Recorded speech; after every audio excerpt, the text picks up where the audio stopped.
Good evening, good evening, good evening. It is the Plastic Crack Podcast, Season 5, Episode 19. Wow. Yeah.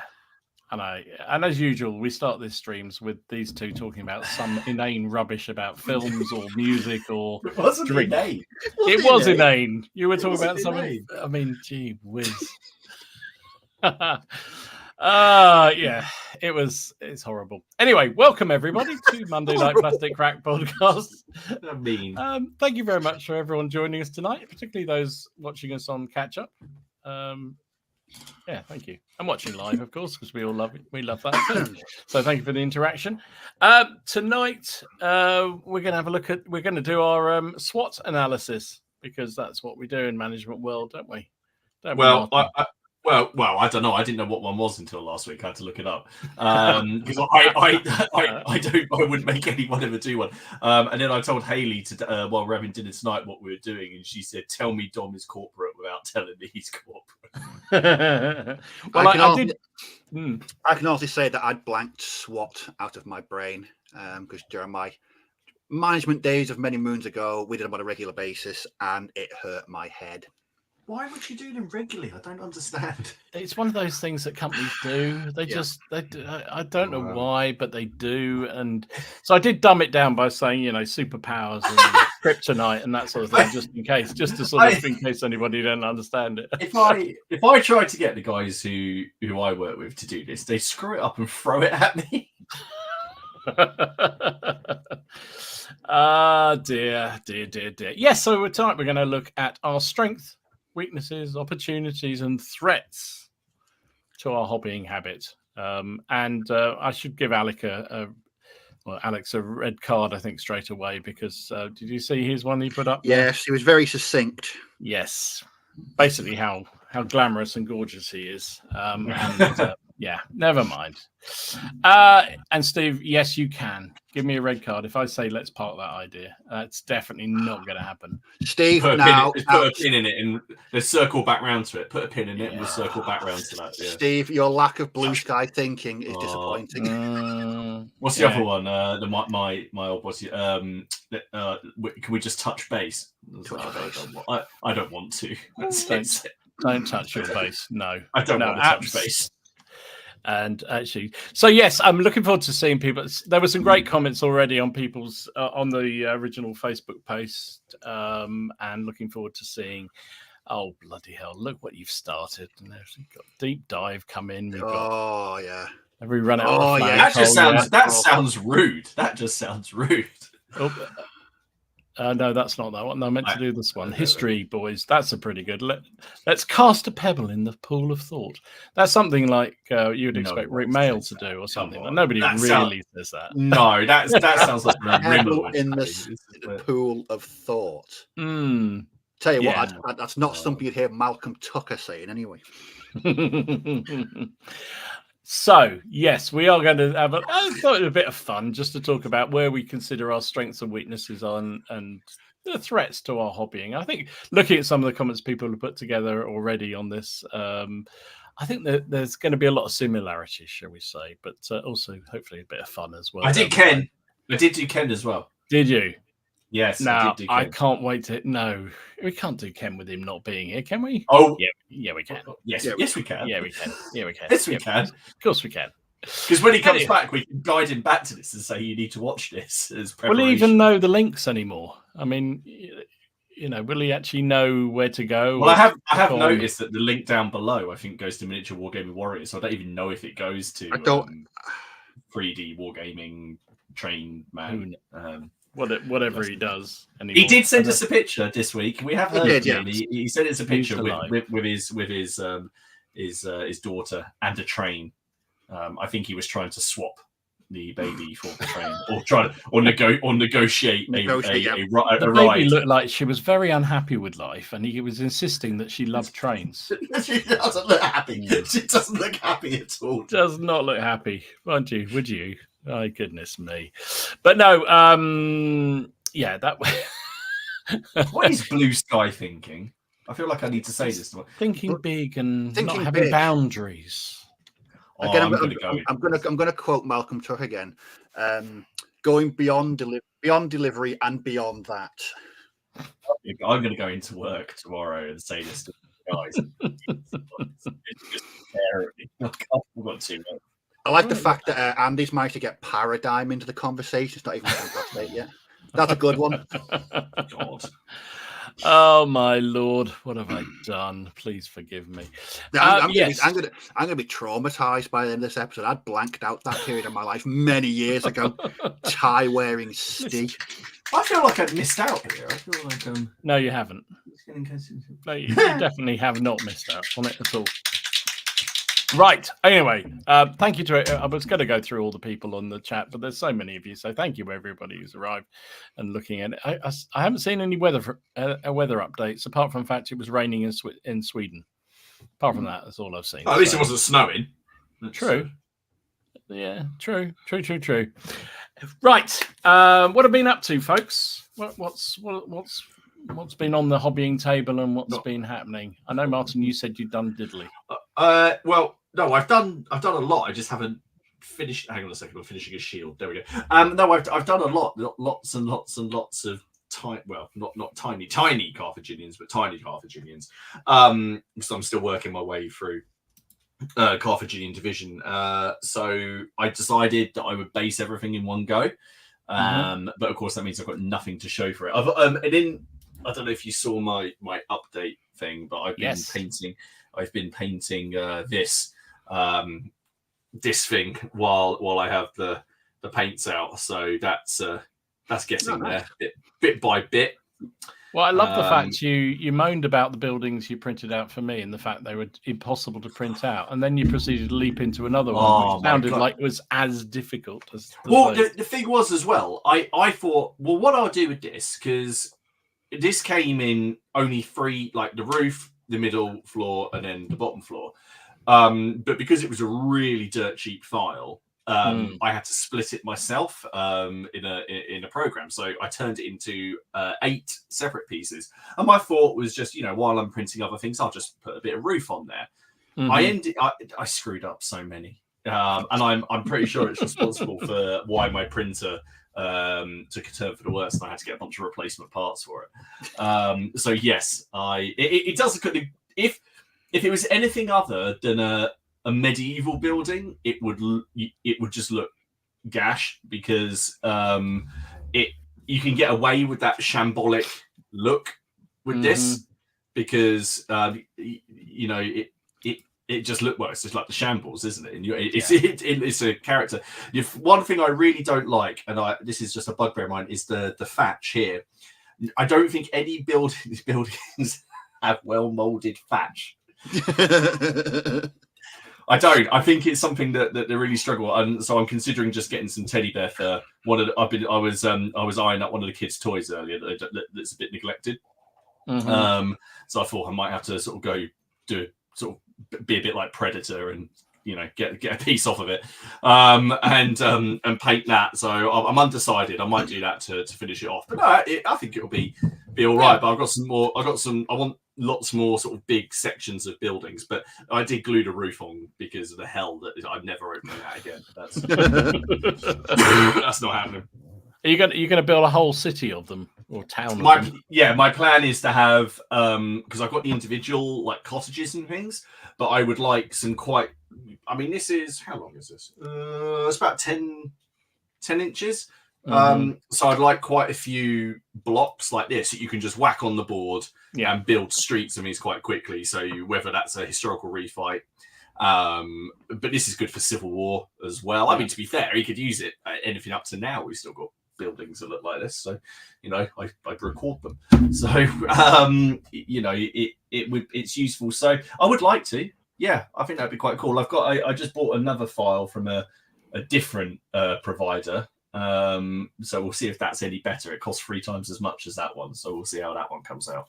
But the great thing is I think you can mix and match really, really well, because again, it's just a shambolic mess. Whatever happened to survive any length of time in the town. So you're going to do St Albans then, are you? Do the Battle of St Albans? That would be fun, wouldn't it? I want to do St Albans. I've got a desire to do this mysterious action in Dunstable that took place before the second Battle of St Albans, where a butcher led the defence against the Lancastrians, and Warwick sent some men. So I just quite like the idea of loads of peasants city fighting with this kind of crazy butcher. Spoiler: he didn't win. And didn't go so well for him, did it? He was so sad he hung himself because he was so ashamed of his defeat.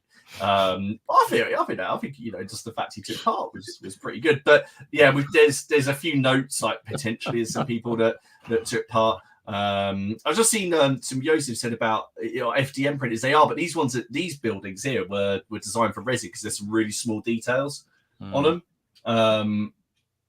So yeah, it was just a kind of a bit of a toss up, really. But yeah, that's basically what I've been working on. Lots of little Carthaginians and this thing. Nice. Steve, what about you? What have you been up to, mate? I was really busy in work last week, so I was quite tired at the end of the day. So I relaxed with a few films. Painting wise, this is where we came in, folks, at the beginning of the stream. Anyway, you carry on.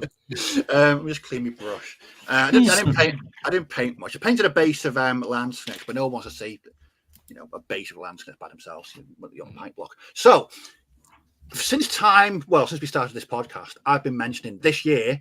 This year is the year I start playing Chain of Command at 15. That's what you said. And I never do. Yeah. But this time, I have vowed I will. So I sat down with the rule book on Friday, Saturday, and worked out what I need. I'm going to use my O group figures as a basis because I don't want to start going around painting up more than I need to. Nope. What did I have to add to my O group to make it a viable? Yeah, thanks, Alex. To be fair, Alex has been the enthusiasm for this because I've been watching a lot of his 15mm Chain of Command. I thought I'd finally get my arse to gear and do this. Now I thought I'd have to paint quite a lot, and you know what? I didn't. I had to paint 7 figures. Oh wow, 7. That's a good project when you only have to do 7 figures. At 15 mil. At 15 mil.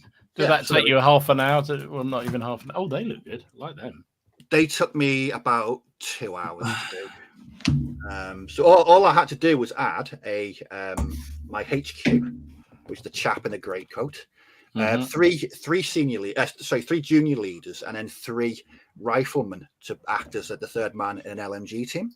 And there we go. That's it. That's the core platoon for Chain of Command at 15 mil. That's all you need. That's very cool. It worked out really well. I didn't have to add much. That's what I like about Chain of Command is that it's focused around that core platoon. You do 90% of your stuff with that core platoon, and you can they're split into teams, and it's just. So I've finally got around to doing it. What I need to do now is the British. Unfortunately, before we came on tonight, I was under my desk trying to find what I thought I had left of my Flames of War British, and I have none. I must have used them all. So I'm gonna have to buy some more. I might just get a sprue off eBay or something, so I can't be arsed buying the entire thing. It's only 7 figures I've got to add, so yeah. And so I'm hopefully going to be playing some Chain of Command at 15 mil in the coming weeks if I can twist my mate's arm enough to come around and play it. On the table though, we talked about before we came on. Oh, cheers, James. It's just clump. That clump foliage just works so well. Absolutely. Full foliage like a well trimmed batch. So I was talking to Don before we came on. I'm painting my first core. These are lovely. These are lovely. Very, very strange. The noses reminded me of, remember the game from the 80s, Spy v Spy? Yes. That's what they reminded me of. No, I don't know that. All I can think of is the raccoons and the anteaters in the raccoons. They do look like anteaters. Oh, yeah. They reminded me of the anteater from the Pink Panther, the blue one. But yeah, I just got these. I'm going to use them for Space Weirdos because it's certainly fitting. Well, can we not expect Qua or Quo on your channel soon, Alex? I'd love to see that. Actually, that would be. There's Dave Trench Warfare. I saw a picture. They do. It's almost a theme. It's themed around World War One, isn't it? That's what they're sort of. Well, it's all the same, isn't it? It's all the same. It's just mud and guns. It's all fine. So that's what I've been doing. Getting back to the Landsknecht soon as well. I've got a few days off work later this week. So brilliant. Thanks for letting us know, Alex. I'll be sure to subscribe. So I've got some time off the end of this week and to start next. I did get my hot. Oh no, God, not more films. Jeez. Oh God, tell him. Just tell him. I wasn't making it up. What did you find? For those who aren't in the group. Okay, so last week when we were discussing art, is what we were discussing. We were discussing art. I don't recall that at all. a series of bakery related films. Ginger Dead Man was I never even knew existed. Never even knew it existed. So I sat down on Tuesday to try and find them. Couldn't find them. I ended up watching Pumpkinhead instead. But on the Wednesday, I did find them. They've got all of them on a subscription channel. And I watched the first one, which was maybe the best and worst thing I've ever seen in my life. Strangely. But the second one. I just don't want to hear this. I'm going to look at. As a brief synopsis, I think we may explain it last week. Anyway, the awesome Gary Busey's in the first one. He's a serial killer, and he gets executed and cremated. And his mum's a witch, and to get revenge on the family that brought him down, they put his ashes into gingerbread powder. Because the family run a bakery, it makes sense. It really does make sense. Obviously. So it ends up him being made into a psychotic knife-wielding gingerbread man.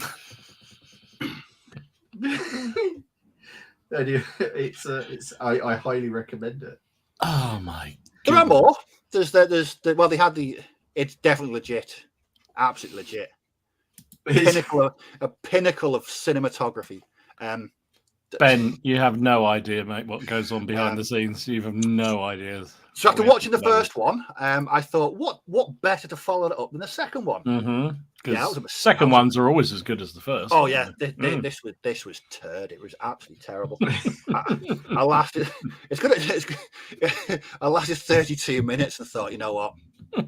No, I'm checking out at this floor because I think my exploration into that genre ended at number one. I guess to Martin that it's there's a charm about number one, not by the rest of them. I haven't ventured past number one, so I wouldn't. I wouldn't. No, I did it, so you don't have to. Thank you. Oh my lord. Anyway, back to some painted figures, Don. What have we been up to? Let's talk about toys, shall we? Good grief. I don't know what. Anyway, what did I do? I finished off that Vive l'Empereur box set from Warlord. Oh, yes. Nice. It was very nice. So, is it 2 wide bases or just 1 block? I've done it as two bases so that I can. There you go. So I can put them into a line formation if I need to. So that was the theory with them. But yeah, they were fun to do because they are really full of character. And I was talking to somebody down the club, actually to Tony down the club at the weekend on Friday. Sorry, he was showing off some of the new 30-year war cuirassiers for pike and shot. And they're resin, they're Warlord resin, same as these figures were. And actually, we were saying how good it actually is. I know people moaned about it when it first came out, but I think it's really neat. It holds a sculpt really well, and it's surprisingly tough. Yeah, I don't know. The only stuff I've painted in the Warlord resin was the dog unit that was in the SPQR box. So I don't know if that was old or new. I don't know. I thought it was all right, but there was one sword that I could, no matter what I did to it, heated it up, whatever. It always went back. But so I don't know if that's the old one or the new one. Or I was going to say, is that the Siocast stuff? Yeah, I think it is. Yes, I think it is. It's supposed to be the stuff you don't need to undercoat or prep in any way, apparently. My only experience was that Judge Dredd box, and I struggled with that. It was very, very bendy, and it's just awful. But hopefully it's moved on since then. I mean, that's quite well. It seems to have done. I mean, the stuff I've had recently, I've been quite impressed with. I've got the British battalion of the same series sort of primed up, ready to go. I don't really need to prime them, but it's just force of habit to do it. Apart from the odd musket, that's. I don't know if I couldn't not prime. I'd have to prime. I'm exactly the same. I thought, I know you're supposed to be able to do it, but what if? So I did it. So yeah, I'm quite impressed with them, and I think they're quite durable because even with my clumsy fat fingers and I drop things on the floor, they haven't so far broken, which normal resin does. I can add to my SWOT analysis. Oh, bugger. So yeah, I finished that off, which I was pleased with, and then I also did a couple of groups of Swedish engineers, pioneers. Lovely. Nice. I'm not overly pleased with them, to be honest. Who's made those? They're Eagle miniatures. Okay. And I think Eagle are very hit or miss. They have some really, really nice models, and then they have some of which a lot of these weren't terribly good at not really well defined, but they've come out all right. So yeah. Oh no, I have done some Eagle. I did. So they've got some. You got some guns at warfare. Yeah. French Indian War, but not French Indian War. It was 7 Years' War. I nabbed them for that. Yes, they were really nice, those ones. Yeah, I think the newer stuff is very good. I suspect these are a bit older, but anyway, they'll do a job. So for the Napoleonic wargaming thing at Derby in a couple of weeks' time, I thought I'd have some combat engineers to go with my Swedes, and there you go. No, I feel bad every time I talk about it. He appears, and I'm just not going to mention it. But then if I mention it, Paul Hicks is in the chat, so it's true. Yeah, don't mention that one. So yeah, that's what I've been up to, which has been fun. It has been really busy again, but I have got a bit of hobbling done. But I still haven't transferred all the painting stuff back onto the dining room table, much to Elaine's delight. It's all piled up on the table behind me, which is why that looks a complete mess behind me, even more than normal. I couldn't tell. You can, because it's just boxes and boxes of crap. So that's what I've been up to. So yeah, it's been fun, and I am working through some of those little Hannibal figures at the moment as well myself, because they did turn up, and I'm working through some Numidians at the moment, which are probably the easiest of any of them to paint. Yes, to be that's what honest. I was doing last week. I'm currently, as we speak, cheating with the Iberian troops. So what I've decided for these is all of the cracks that are in the shields either get a flesh wash down them or wildwood, because it's just that dark brown. So it's not completely black, so that it looks like you're outlining, but it does just look like shadow. So anything that's not obvious is just brown. I've just done brown on so many units. So, but yeah, they are. I am enjoying these. I've got You got to turn up those Swedes. If I say any more Swede jokes or turnip jokes, yeah, Steve, no, they're very dissimilar to turnips, and there is no way they're going to be turnipped. Although I don't know, we'll see. Right, so that's what we've been up to, which is great. Lots of good stuff. What's that? History and Dice says, yeah, Numidians are a piece of cake, even at 28mm. Yeah, I've got loads of them at 28mm as well, and they're fun to do because they are very quick to paint. And at 15mm or 13.5mm that these fellas are, it's even easier, which is great. And actually, I have to say, like you said, Martin, the sculpting on the Hannibal range cavalry is very, very good. Actually, I'm quite impressed with it. I don't have anything to compare it against with those other ones, but I watched your video and Miller's video talking about it, and it looks better. Well, not better, but just the choice of poses was better because they were less front on, if that makes sense. I think that's exactly what they've done. I don't think they've done anything particularly different with the with the molding or how they've done the molds. I think they've just done poses that don't show as much front, if that's not going too far for monetization. But because I think a lot of those pike and shot ones, you could see the fronts and the backs very clearly, and then it was very obvious there was very little sort of sculpting, whereas these are much cleverer, I guess, is what I would say.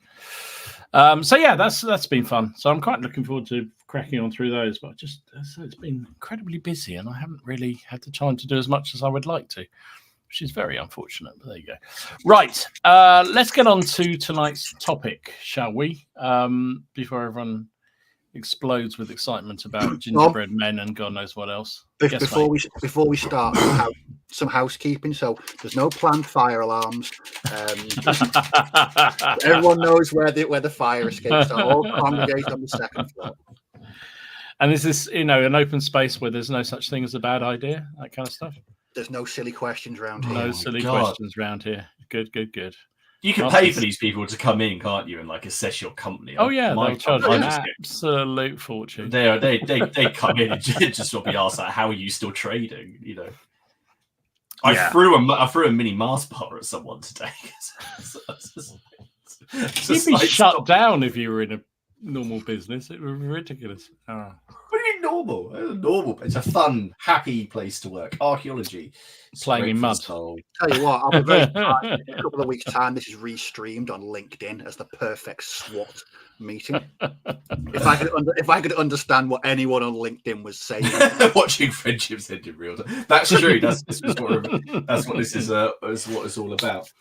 Right. So anyway, let's get on with this. So I thought I was going to blame you two, but it was actually all my stupid idea. So I thought it would be fun to look at our hobbying SWOT analysis, our strengths, weaknesses, opportunities, and threats.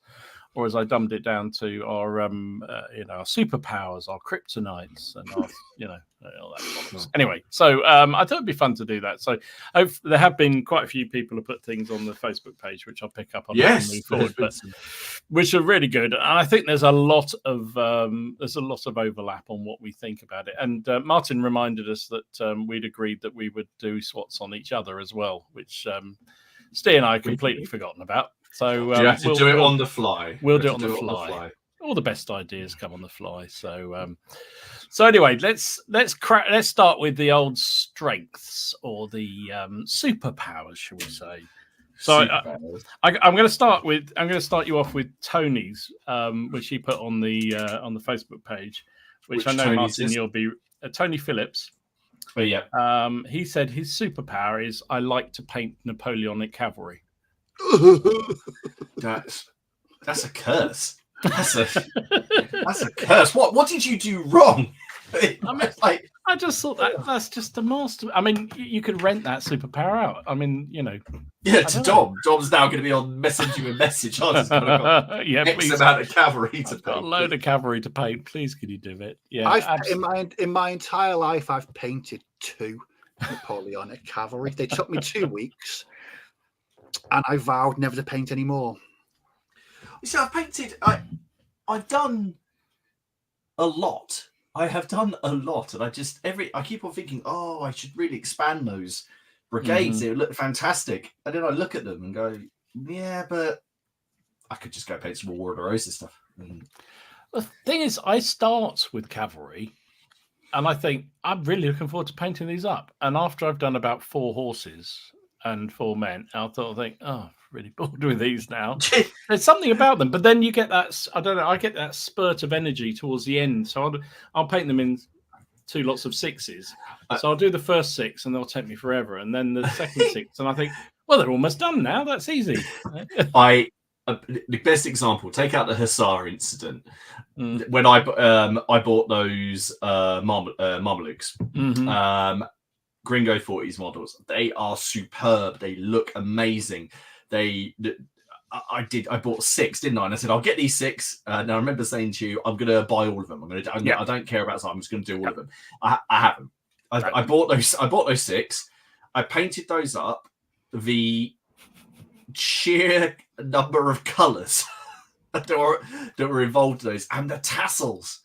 So many tassels. So many bloody tassels. Yeah. So many tassels.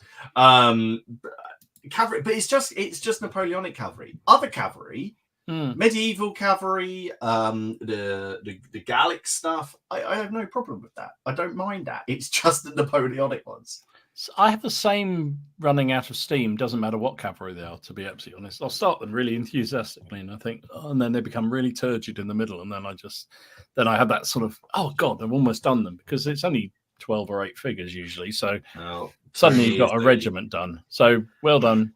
Salute you, Tony. I salute you for that. That's brilliant. Now, Matt Mail, he said his strength is focus and the ability to get stuff done. I mean, I have to say, I've been watching his Austrian Napoleonic army come together, and he's been very, very focused on it.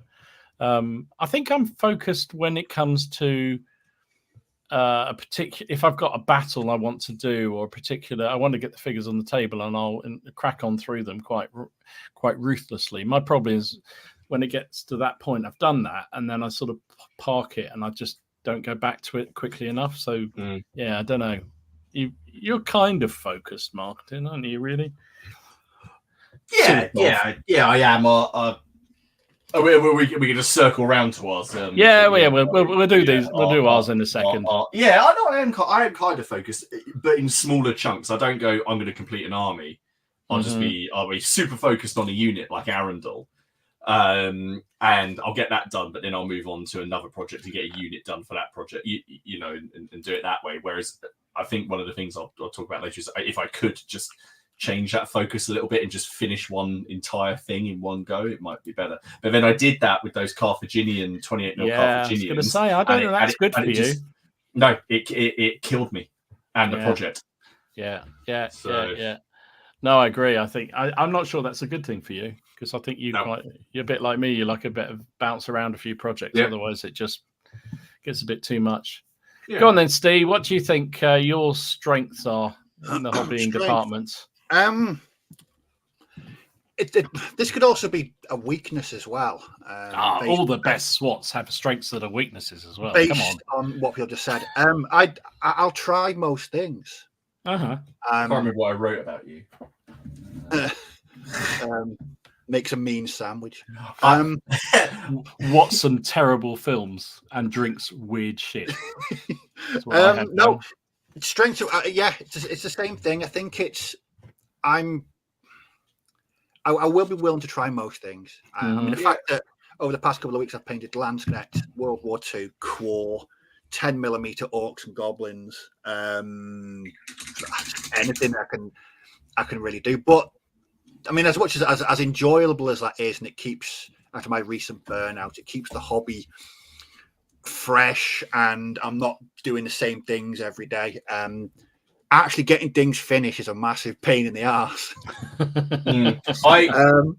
Is that when the sort of enthusiasm just wanes a bit and you just can't follow it through to the...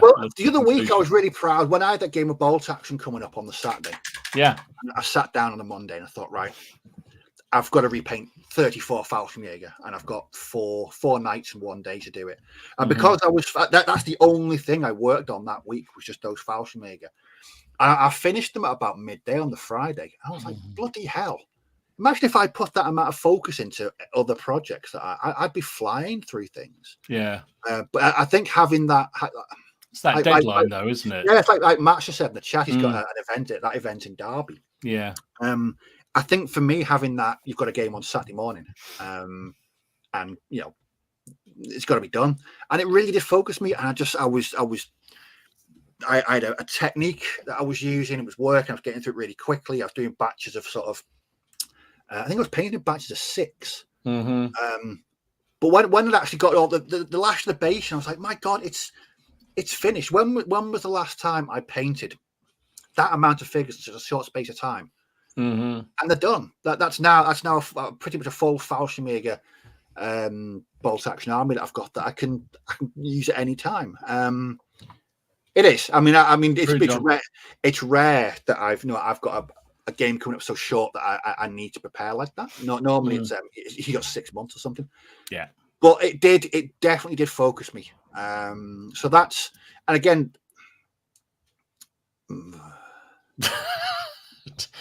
Do you want a yellow card put out? Tony, there is an exception. There is an exception. I mean, I said, honestly, I said that I think your strength is the range of what you're willing to take on.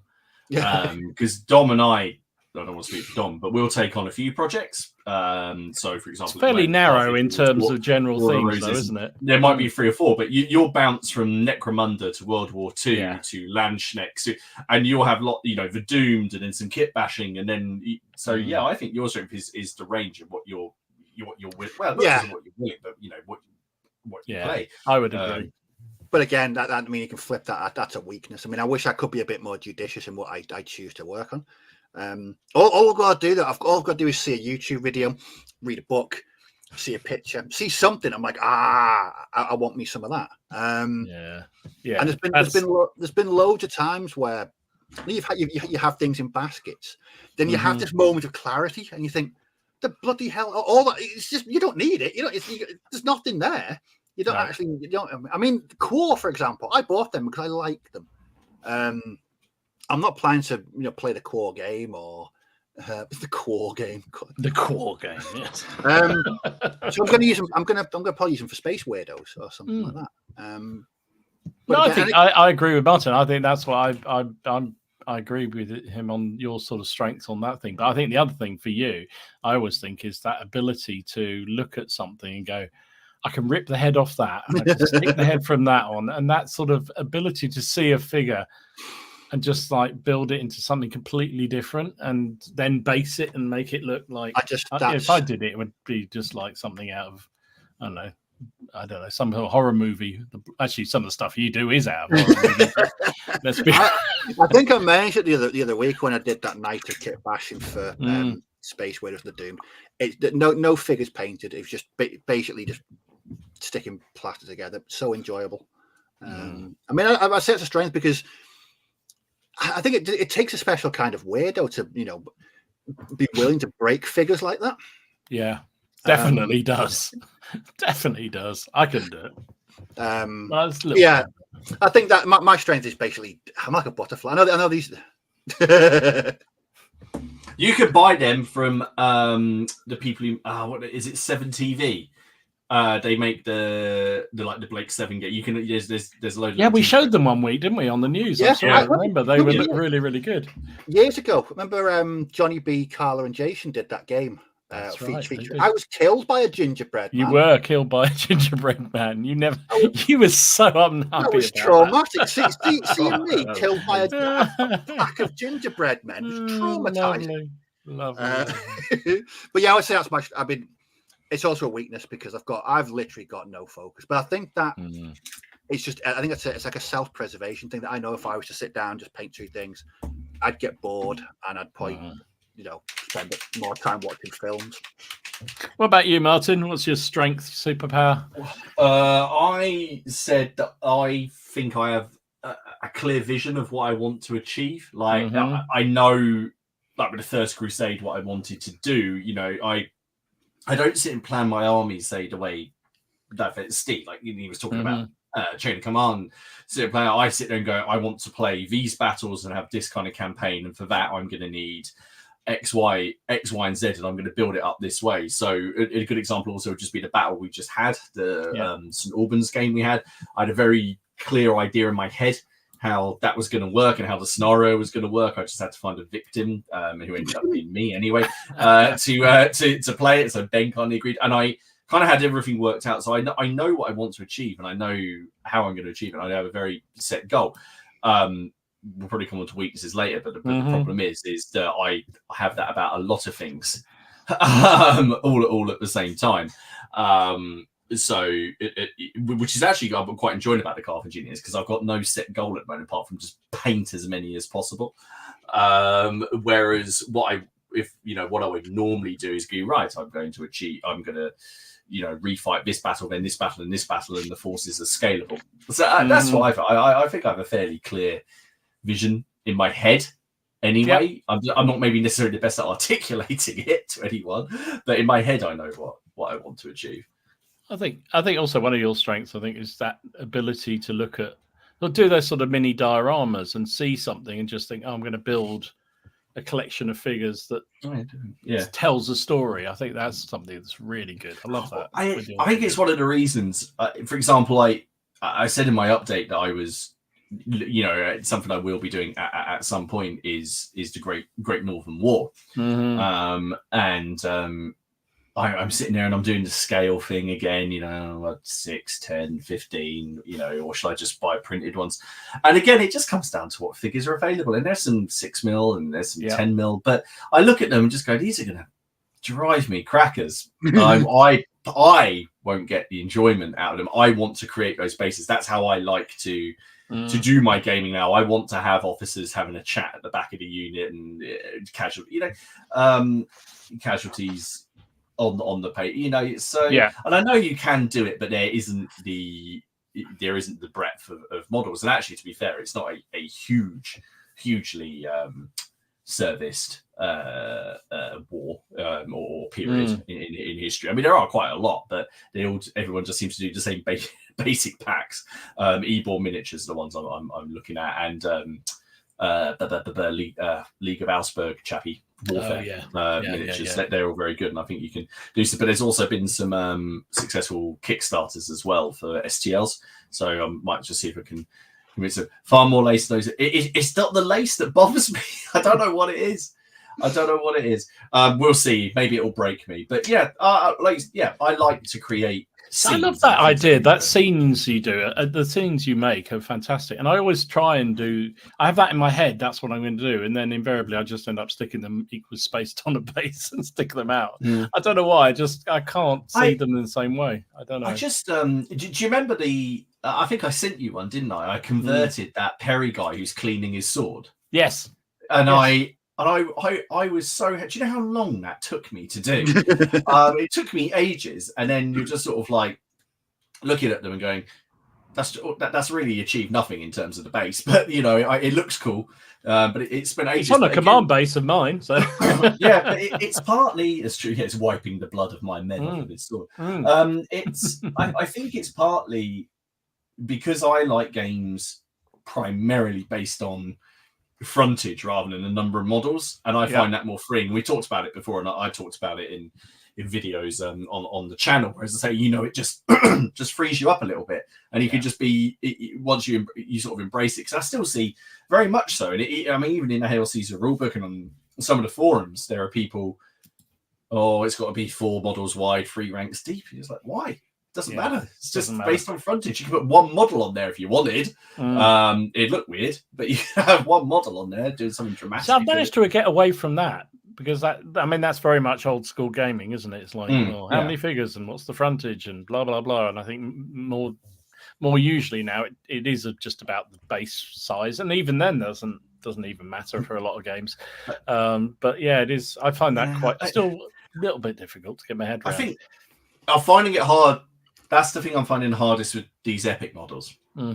Is they are in strips and they're fixed. There's nothing much you can do. They're fixed, and I've already started trying to work out which ones I can snip, basically, to get some extra, just to have like a Numidian skirmisher just standing next to a commander kind of thing. You know.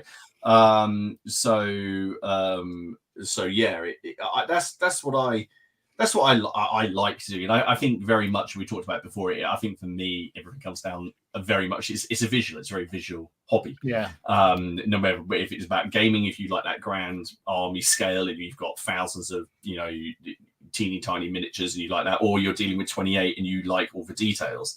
And I guess I just like that. So that would be what I'd say. Yeah, okay, cool. Oh, that's good. I would say I'd echo what Dom said. I think that one of your strengths is definitely focus, and it's to be commended, because I've not got anything like that. I just think it's, especially in a hobby where everything's so accessible. You can have things sent to your door tomorrow. Having that focus, I think it's a great attribute. I think it's it's certainly one that I could muster. I could have more of. It doesn't help. No, agreed. So I guess for me, I'd say my strength, and you probably shoot me down, but I think I get very enthusiastic about the project I'm working on, and I'll go balls deep with it. I'll just absolutely go crazy with it, painting loads and loads of figures very quickly and get them on the table.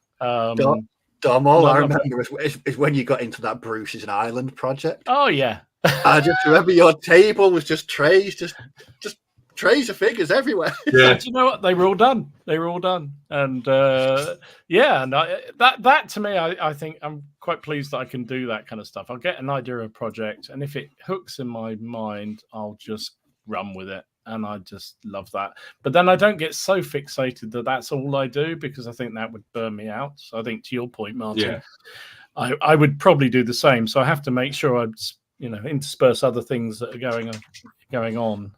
But that's relatively easy for me, because I find most of what I'm doing is driven by the games we're playing at the time. So if I know we're playing a lot of O Group, for instance, I'll do, a lot of 15 mil will slip in the painting queue and break up the work that I'm doing, and other things will drop in if things are going on. So, but yeah, I think that's the thing I kind of feel satisfied with.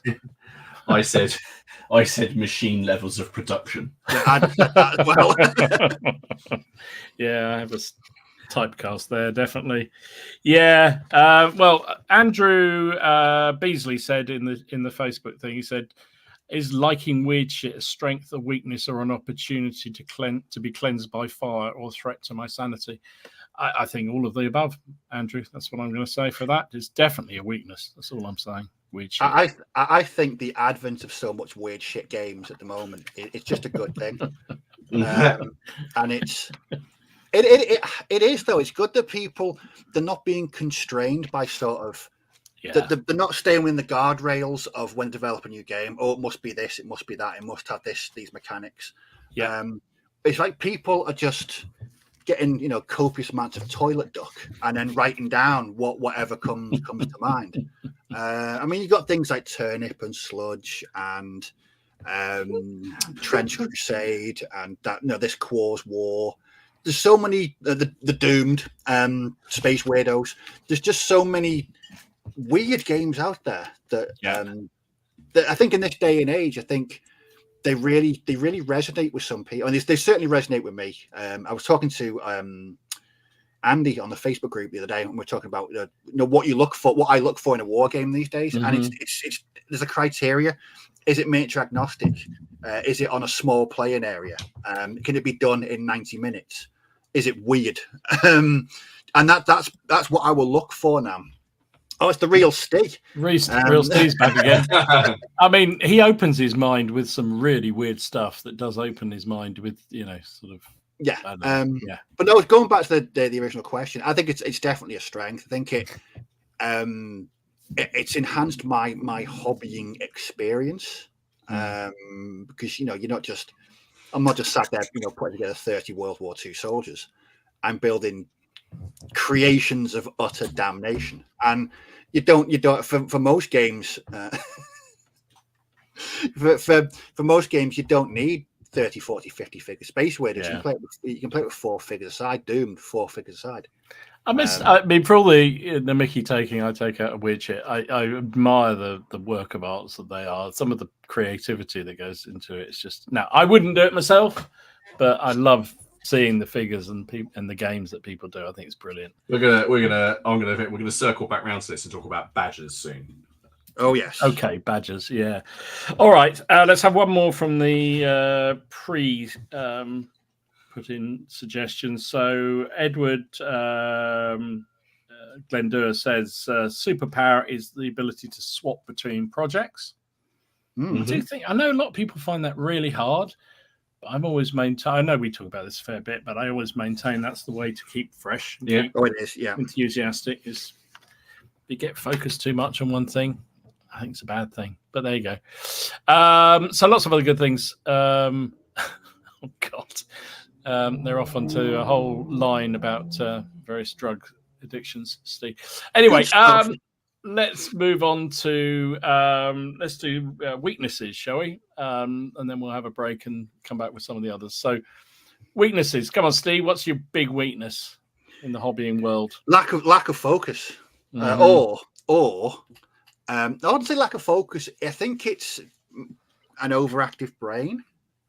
Like I'm constantly thinking of different things, and I think that's potentially what may have led to my hobby burnout that I had a few weeks back. I think I was just into so much stuff that I reached a critical mass of complete no focus, and it just did it. It just something just happened. Blew and your I just little mind. I could not get behind anything. I'd sit down. I'd be like, right, this is boring, and go and play video games. Yeah. So now that I've sort of got that enthusiasm back, I am being a bit more careful about what I'm focusing on. Mm-hmm. So what I really want to do is, going back to the weird stuff, is focus on those smaller miniature agnostic games rather than go for, I mean, I've got Bolt Action as sort of my big game choice. Yeah. I'm gonna dabble in Chain of Command, but for the most part, I'm gonna try and stick to those games that are smaller, where I can paint up a force over a weekend or over a couple of nights. I think that's going to keep me focused. I think my next thing, I want to pick up a copy of Sword Weirdos. So that's the sort of the fantasy version of Space Weirdos. I think that might be my next purchase. Turnip Overload. See, Turnip's a bit different. I don't work on Turnip all the time. I've not worked on any Turnip apart from those ones I painted a few weeks back. I haven't worked on Turnip for almost a year because that's something I know if I was to do that constantly, I'd get bored of it, and I don't want it. That's one thing, one genre or game or what have you that I don't ever want to get bored of doing. So that's why I purposefully don't do it constantly. So I've left. It was last July, so almost a year ago, since I did my last regiment. So yeah, it's but I would say, just going back to the original question, weakness, lack of focus, complete lack of focus. Yeah, that's my weakness. All over the shop. Yeah. What do you think his weakness is, Martin? I said that he likes to rebel against the norm. So, like when he's painting a drummer, I think the reason Steve finds it is because there is a way. Oh, that's really good one. Yes, and what he wants to do is deep down inside, he wants to make just paint the most garish colours, like worshiping Slanesh or something. So which I find slightly odd, because I think with World War II you can.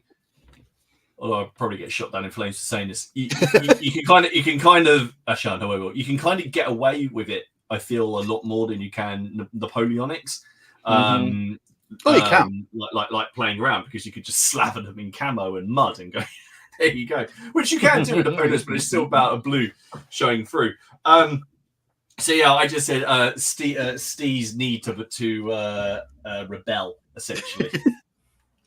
The thing is, though, it's like if someone tells me to paint something in a certain way, I don't want to. The thought of sticking rigidly to a paint scheme. I mean, I know World War II uniforms, much, but you can sort of not invent your own, but you've got to find a way that's comfortable for you. But yeah, I don't like. It's like I don't like having figures that other people have got. I've always said this in my bolt action kit bashing. That US Airborne one I've got, every single figure in that army is kit bashed to a degree. Every single one. I know that nobody is going to have that army, and for me, I like that. But yeah, well, it's a bit of a rebellion. I don't know, but I just like doing things my own way, basically. That's fair. I think that's really cool. I mean, I don't think that's never really a weakness. I think that's a strength, definitely. I think that's really would be a weakness if I posted it in one of those Napoleonic Facebook groups. I'd probably have a contract taken out on me. Yeah. What about you, Martin? What's your weakness? I can't remember what I said now. I said new miniatures and new battles. I don't get the shiny thing, and I don't get what was it Ken calls it? I forgot what it's called. Fear of missing out. I don't get that. What happens is I will read about a new battle, and when I say new miniatures, I don't mean new releases. I mean I'll read about, for example, the battle in Dunstable. Right, who makes peasants? And then off I go. That's my problem. Is I keep on finding ways to expand what I've already got, and I sometimes worry that the core of my army kind of suffers a little bit because I end up with more sort of, I don't want to say fantastical units. That's not really what I mean, but unusual units, and I do core units. I think my Crusade has suffered with it slightly, and the only reason I kind of get away with it in the Crusade is because it's such a hodgepodge mixture of nations and people. The Wars of the Roses, it was fine because the sort of research was informed by, so everyone looks, they're all wearing armor, they're all wearing plate armor. It's quite easy.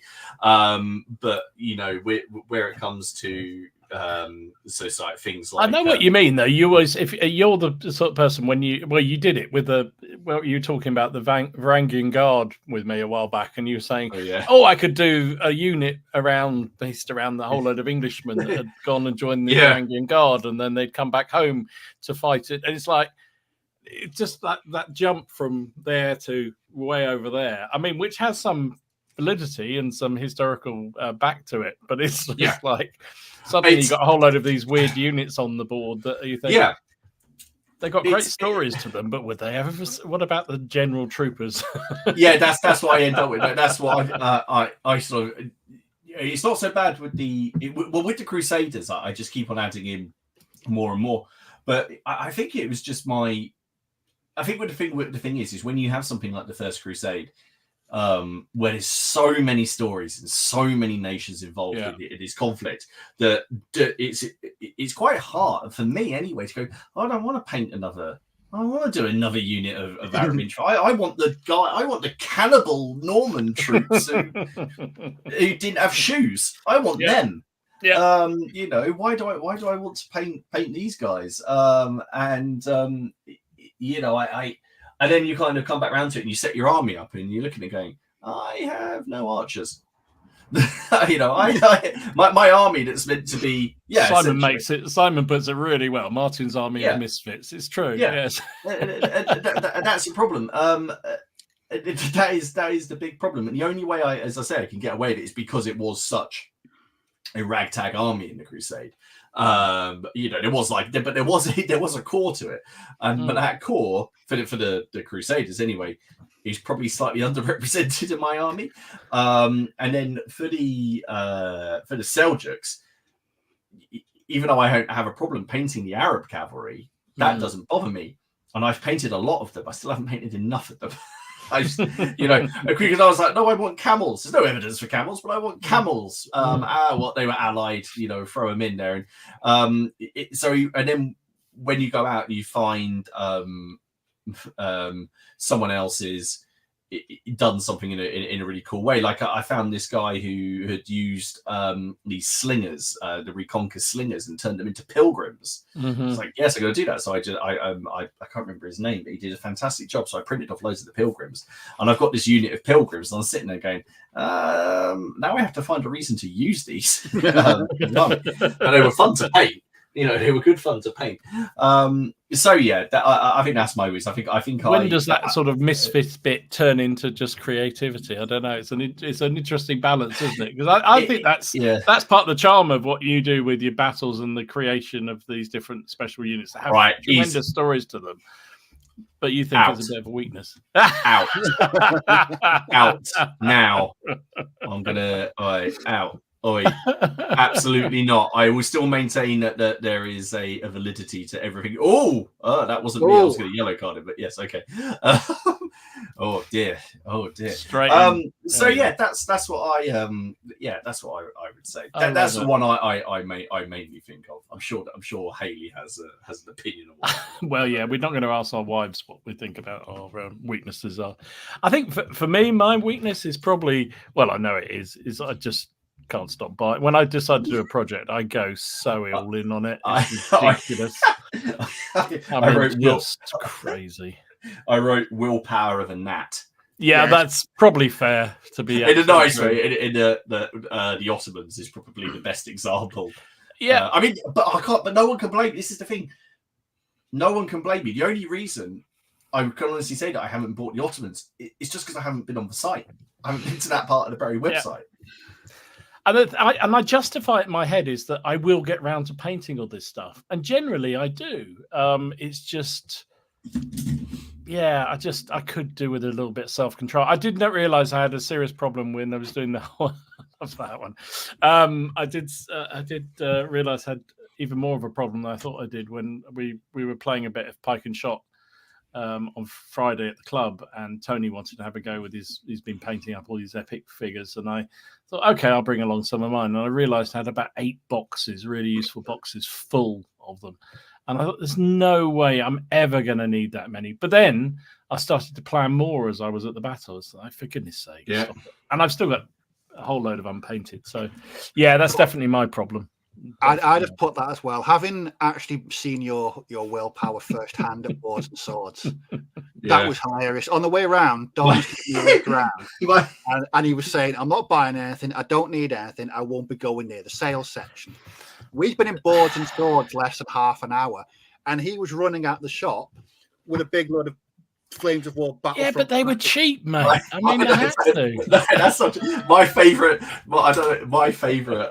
You're going to bring up Warfare again, aren't you? Yeah, I am. My favorite exhibition of Dom's willpower was when I was looking at. We went to Warfare and I was looking at Conquest miniatures, and Dom was on another stand, and I was maybe looking at buying like a couple of packs because they've got these beautiful Robin of Sherwood themed Normans, and I said to Dom, I was like, "Oh, come and look at these," and he walked away with like all 15, 16, well, basically, yes, that's every single one. And then the guy was looking at me, and I was like, "Can I just have these too?"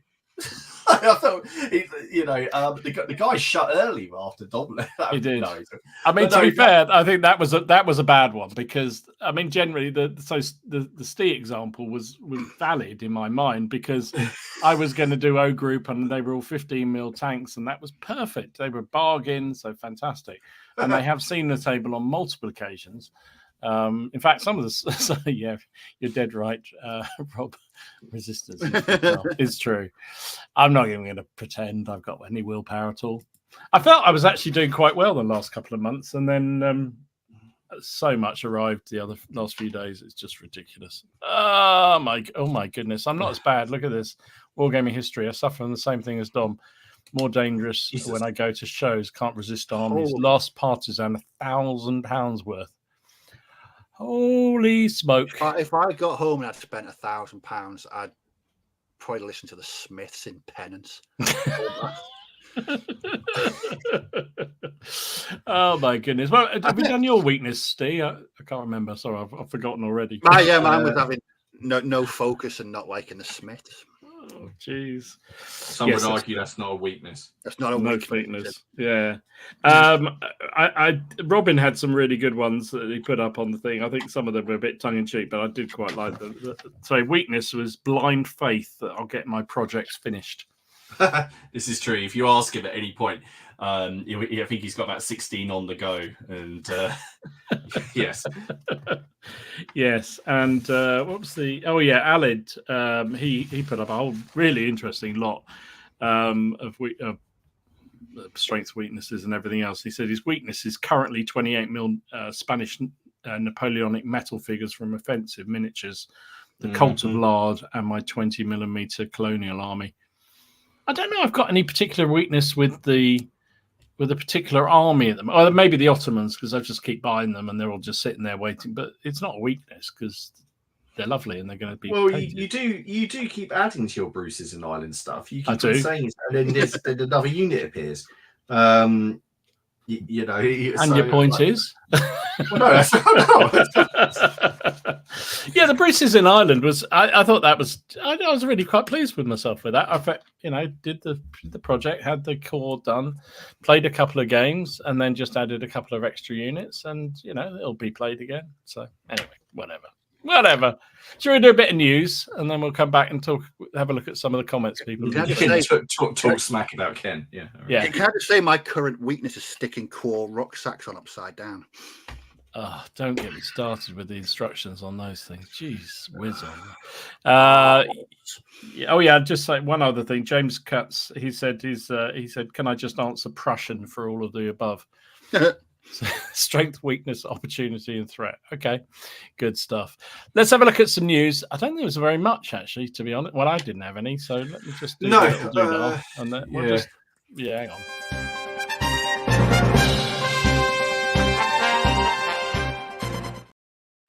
I didn't find anything, so it's all to you. Well, I found stuff, but it wasn't that much. Eagle Figures has got these. I can't remember. I forgot what they are. 7-Year War. Was it 7-Year War? I can't remember now. I've completely forgotten. Yeah, coming out. So they're on the horizon. There's a Kickstarter coming from Testudo Miniatures, which is dealing with sort of late medieval, Renaissance metals, but it's sort of looking at there's sort of Templars in there. They're metals, are they? Yeah, I think cool. Yeah, they are. Yeah. So they're looking at sort of Eastern Europe, Polish, and there's Templars and a whole bunch of other stuff, which is quite cool. Warlord randomly dropped these Napoleonic French commanders. I didn't see that. Kind of out of nowhere, which I really like the look of. I really like them. I think they're. I mean, they're all pointing, so they're clearly in charge. Yeah, clearly. And I wonder if this is in that same stuff that you were talking about that you like. I bet it is the old resins or the so they call it. Obviously, yeah, it's still. I like it when they still put out some 28 stuff. So yeah, that I just saw that today. That sort of dropped. I put these up every time because, again, I really want to know how this game plays, but I have no interest in buying it. And there's a new set for Star Wars Shatterpoint. I think we won't even go into the cost of how much this is. But that's Grand Admiral Thrawn, and you get these two guys. There you go. So we always put them up. However, the other one, I put this in here mainly for Steve, but also because I quite like this pack, and I liked all the poses in it, and I thought I might actually like to paint it. And there's a new set for the Marvel lot, and it's an Asgardian set. So you get basically 4 Lady Sith and the Mighty Four against Loki. But I actually quite liked all of these. I didn't feel they were too over the top. Like some of them. And I quite liked it, apart from obviously this one where there's like lightning fly. But I just felt, well, I mean, it's a character. I don't know. I quite like that as a set. And I thought if I was going to buy a set to paint, I don't know about playing the bloody thing, I'd probably get that. But yeah, so what do you reckon to that, Steve? I thought it was quite. Look, I like that. You're right about the poses. Some of them are. And obviously, they're flying around on lightning, but I actually like them. I don't know what it is, especially the one at the back. I like that. Tactical lightning there. Tactical lightning. No. Oh no, Loki's got 2 tactical rocks. 2 tactical rocks. There we go. But at least they're not jumping. There's a tactical drain there as well, isn't there? No, I mean, again, that's a game that I look at on a semi-regular basis. And, I mean, it's been in my basket a couple of times before. I've had like a moment of massive clarity and decided to not buy it. My thing is, I'd love to play it. I mean, I've seen it played a couple of times, and it looks really good. And I love the figures. For me, I don't think I'd be able to do the figures justice painting wise. Yeah, that's my feeling. On them, and also them finding someone to play it with. Well, yeah, and for me, it's not what. Given the initial price outlay, it's not something that you can sort of put away if you mess it up. You can't just go, I'll use that for something else. It's an expensive game. Paul's brought this up again. We did show this last week that War Machine has been bought by Steamforge, but it has seemed to have reignited some interest in War Machine because it's popped up so many times now across my feed. Sorry. Yeah, that was War Machine, definitely. Yeah, that's definitely War Machine. But yeah, I'm hoping maybe this is going to reinvigorate the project. So I like the game War Machine more than I like the 40k and stuff like that. Yeah. And the setting, I really liked it, and I just like the idea of it. Plus, I have a lot of miniatures that are just kind of sitting around. I think for me, it was a fun game. It was just fun. That was it. There was no, I don't know. There was everything about it was just a good laugh to play. I mean, Jack smacking the crap out of each other in a massive fight in the middle of the table. What could possibly go wrong there? Mantic and Riverhorse are partnering.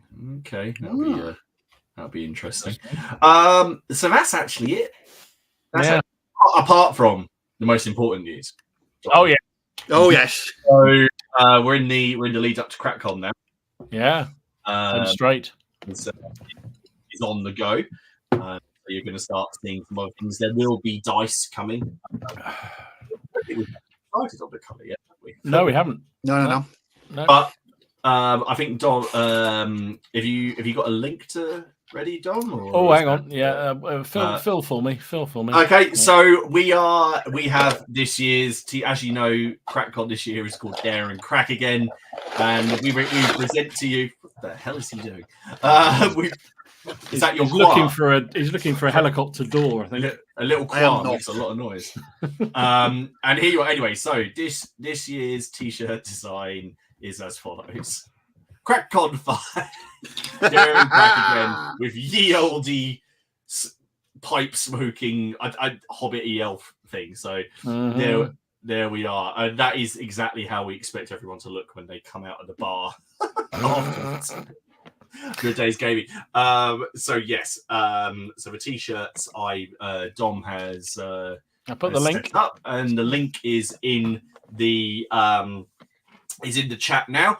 And there are various t-shirts in there. Of course, all of the proceeds that we make from this also go towards our chosen charity, which will be more details of. Are they available in fat git sizes? They're only available in fat git sizes. They have to be honest. Yeah, they have to I want one. Yeah. How do we get Ken? This is exactly how I imagine Ken is at the moment. Absolutely, but yes. So they are all. Yes, it looks like there seems to be a theme. Yes, it is. It's all about Ken. Yeah, they are up. And all the proceeds that they go towards the charity. If you guys have bits and bobs that you would like to donate to the charity raffle, like you have in many years, it's greatly appreciated. You can either bring it along on the day, or you can send it to one of us, and we'll go for it. As before, unlike what Ken did, we would ask that if you do want to donate, thank you very much. Please don't put your headless, mangled miniatures in a bag and then please make them in some kind sort of condition you would like to receive yourself. So if you get those, if people have, if they have anything you've got, so if you've got boxes of, for example, Napoleonic cavalry that are never going to make it, which is where I got rid of most of mine, that's absolutely fine. Books as well, any kind of reference stuff. All we ask is that they're in a decent condition. Just like so they can be passed on. There will be, we're sure, some companies contributing. There will be, yes, absolutely. And there was something else as well, and I forgot completely what it was about CracCon. Oh yes, Haley will be rounding up numbers soon for the curry on Saturday. So the bit that people seem to enjoy more than anything else of the whole weekend is the curry that we have zero to do with. Yes, yeah, exactly. Yes, so brilliant. So yes, so just keep your eyes out, and of course, if you have any questions about CracCon, just drop us a message or just ask on the group. I think everything is pretty much sorted. We have a lot of people coming, and it's going to be ace. I think it's going to be more people than normal there. Good point, James. Ian will probably let people pre-order stuff too, I suspect. And remember, if you do pre-order, then use the PCP5 code for an additional 5% off from the awesome stuff that he sells already. So yes, that was very well done. Was that slick? That was slick. Slicker than Mr. Slick from Slickland. Fantastic. So yes, looking forward to that. We are heading towards CracCon with some speed. which is great. So brilliant stuff. So yes, please, if you're interested, I'll put the link of the merch stuff in the Facebook page as well. So if you're interested, they do ship everywhere, I believe, although I don't know what the postage is like around the world. But if you do want to have a check it out, although they do from time to time do free postage and package weekends and stuff like that. So keep an eye out for that too. As Martin said, all the proceeds from all the sales and all the tickets and everything else, as usual, will go to a charity, which we'll announce. We've got a good one. In fact, we think we've got 2 this time, which we'll announce closer to the time. Yes. Fabulous. Right. Yes, let's get on with the rest of the subjects then, shall we? So I'm just going to, the next bit was around weaknesses. So this was quite a broad thing because you could take it just did that, didn't we? We just did weaknesses. Oh no, sorry, opportunities. Yes, we did weaknesses. So opportunities. So that I think it's quite a broad bit of it because there's all sorts of reasons why it's an opportunity in your hobbying. But I think, let's see, Dave Benton said, using 6 mil as a primary scale allows maximum use of limited resources in time to expand into other areas of the other theatres. So basically, he was saying in some of his weaknesses were he's reliant on public transport and limited space. So smaller scale gives him a great opportunity to enjoy the games and do big games, which I think is pretty cool. I think you would agree, wouldn't you, Steve? With the, look, the carpet monster's got it again. I apologise for my language. These things just fly at your hands. It's ridiculous. And Matt Williamson said his opportunities are the piles always growing. Painted over 800 figures last year, but added nearly as many. 800? Part-timer. God damn it. No, I think there is always that opportunity for new figures. What about you? What's your opportunity, Martin, for hobby? Well, that's a little bit stuck on this one. This is the one I found the hardest. I said to focus and finish. I think there's opportunities to do that, but I think that's a lie. I think I've got the opportunity to introduce more people at the moment into historical gaming. I think we've all got that opportunity. Yep. I do think historicals are becoming more open to a bigger audience, and I think we've got the opportunity. If we say so, there's an opportunity to sort of, again, we were talking about it like not long ago, but sell our side of the hobby a bit more. You and I have talked about potentially doing something at Salute, and we'll have to see how that goes. But I don't know. I don't know. I found it a wargaming missionary. Yeah, absolutely. I got the opportunity to make some more figures. I'm looking forward to that. I've got those are coming. But yeah, I found this one quite hard. Yeah, I know what you mean. I think opportunities it's a difficult one because it's kind of, it's a bit too. What about you, Steve? Have you got anything opportunity wise for you around the hobby? Yeah, launching this across the room. What did I put for my? I actually written this down on a note. Give me 2 seconds. I think for me, I put, while you're thinking of that, I agree with you, Martin. I found this really hard, but I think mine was a bit more tactical, maybe around opportunities. So my opportunities are things like I want to try the V for Victory game. And there's a good opportunity to find a nice platoon scale Second World War system that I would quite enjoy playing on a regular basis. So that's one thing for sure. I agree with you on the whole kind of sharing the hobby wider. I think that's really cool. I saw yet another video the other day, somebody bemoaning the fact the hobby's dying and it's getting older, and I thought it's a load of bollocks. And I think, I had a whole raft of new subscribers, which I know probably came off the back of the epic thing. But I had with the battle report I put out, there loads of people.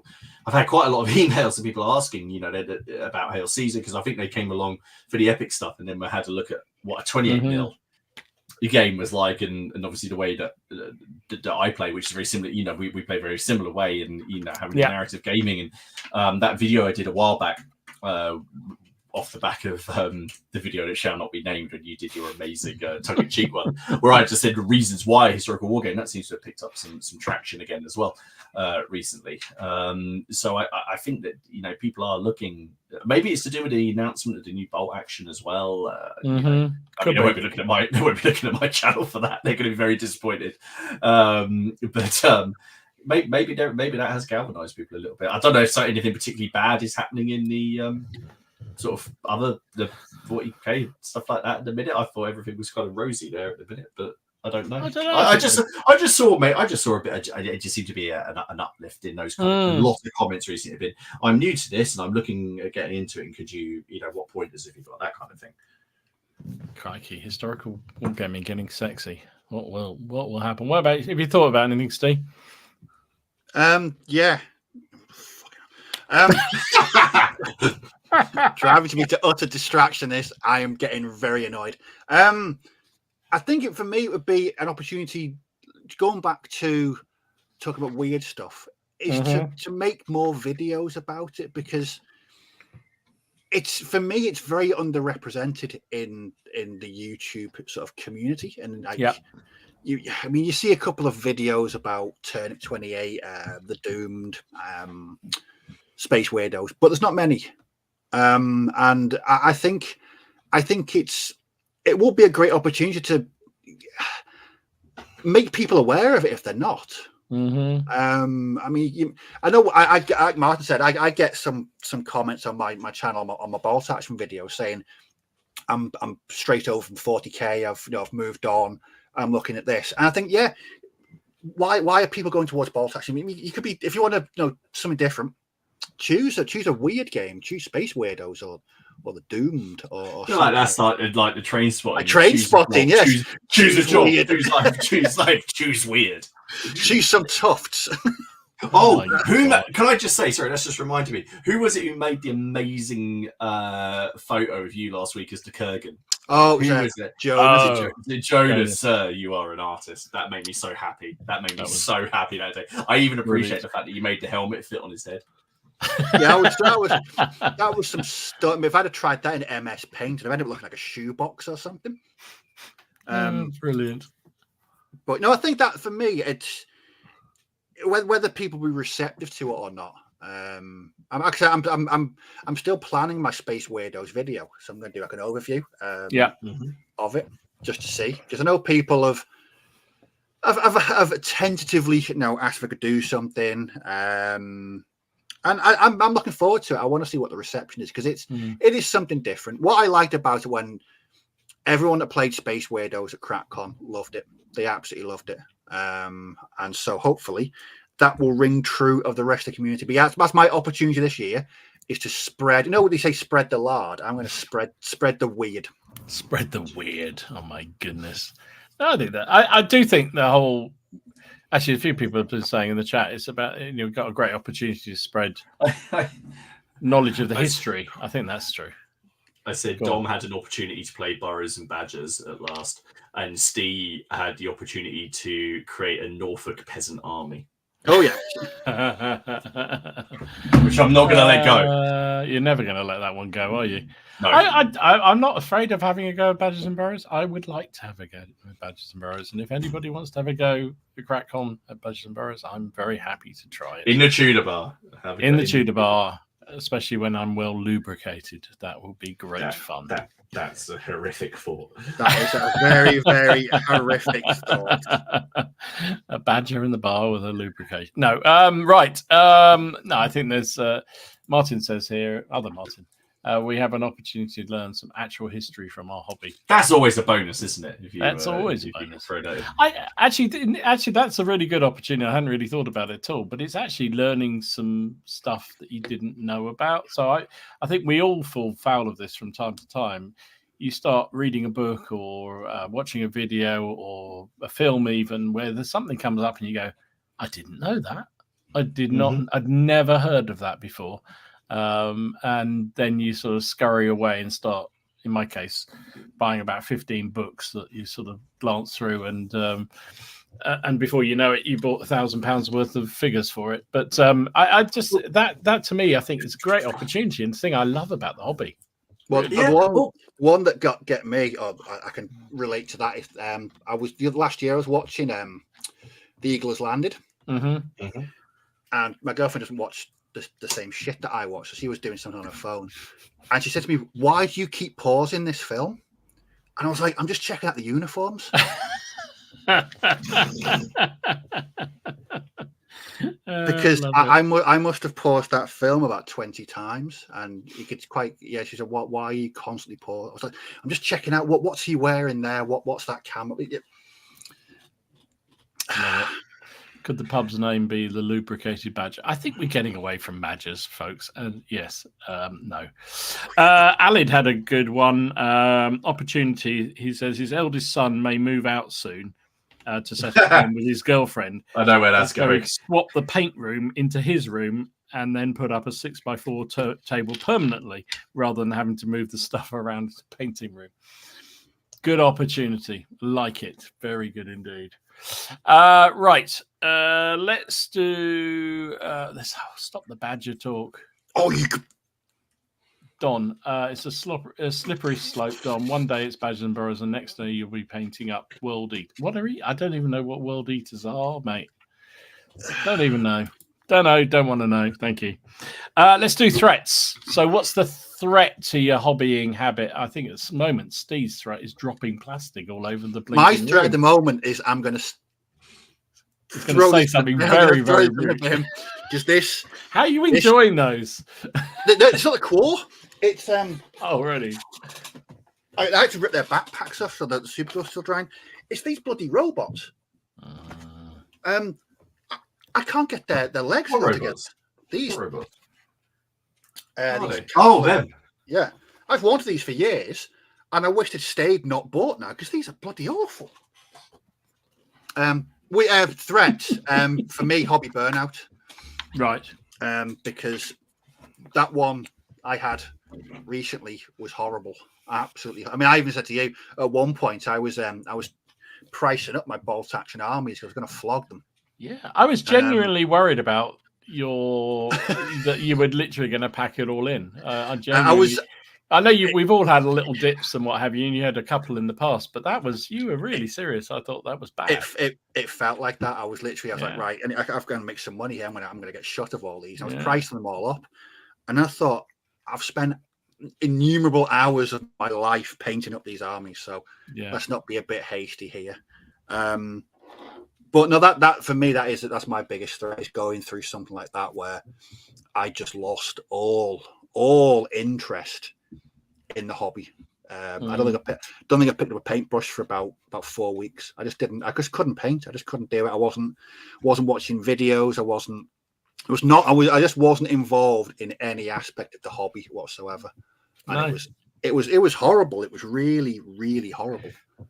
I think that was the only thing that sort of you think, he's going to come through this, because the fact you realised it was horrible and you didn't like it. That was the thing.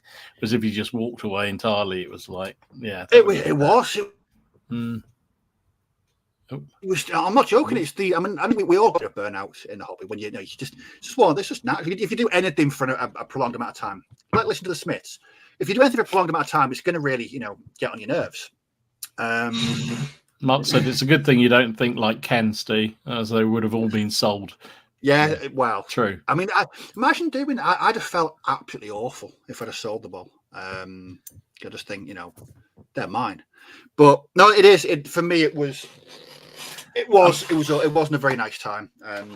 I think your weakness is the fact that at some point you're going to drink some of that absolutely revolting beers and watch some movie that will just blow your mind out. I said that Steve's threat is illness due to weird stomach infection caused by strange beer. Yeah, I think we're unanimous in that one. We're very concerned. And food combination. I mean, I think probably the only thing saving you from poisoning yourself with licking paintbrushes and sticking the paint water in your mouth is probably all that weird stuff you drink. But anyway, whatever. I think so. What about you, Martin? What's your biggest threat? Family. I thought you were going to say Haley. No. And I mean that actually in a nice way, because my kids are at an age now where, like, and we're going out. We're doing, there's days out with my daughter. She's 8. She's going to be 8 in a couple of weeks, and I took her to London for the first time the other week, and it's just fun, and I enjoy spending time with my family. I'm sure that might wear off, but as you said, they're only that age once, and then they're going to be grumpy, horrible teenagers that don't want to spend time. So things are, I do find myself sitting, well, I could sit here and do some painting, or I could go and do something with the girls. So without being too cynical and trying to, I just at the moment find that, I really enjoy going and doing that. I mean, I like having children, so I want to go and spend time with them before they turn into surly, horrible little gits. But no, I think another threat. I mean, So I don't see that as a threat at all, mate. I'm just going to say, before you move on to your other one, I don't think that's a threat at all. I think that's exactly what you should do, because otherwise you start feeling guilty about your hobby, and that's a bad place to be. I mean, I mentioned before, I stopped gaming for 10 years or something while my kids were of that sort of age, because like you, I wanted to spend time with them, and you have to balance everything. I came back to it, so it didn't kill my hobby. But that's it. The hobby's not going to go anywhere. Despite what like some people might say, it's not going anywhere, and I mean, I guess we've spoken about this before, and it's not meant to come off in like an arrogant way, but it got to the point with my hobby life where I'm fortunate that I've got the space, I've got the room, and I can get the figures that I want, and that's not a consideration. So I find myself actually kind of being much more relaxed about where my hobby is, and I don't, I'm not having to worry about I can essentially, I can buy what I want and put it where I want, because so I guess the threat there would be going nuts with it. And just what do you mean? I have plans. I mean, the threat at the minute, the Great Northern War, is looming like this spectre over me. I put up that video the other day, and I've had at least 5 or 6 comments go, "What's happened to the Zulus? What's happened to the Zulus?" So I always said I was just going to kind of do those in the background and paint them as is, and I've done a lot, but I still haven't done enough to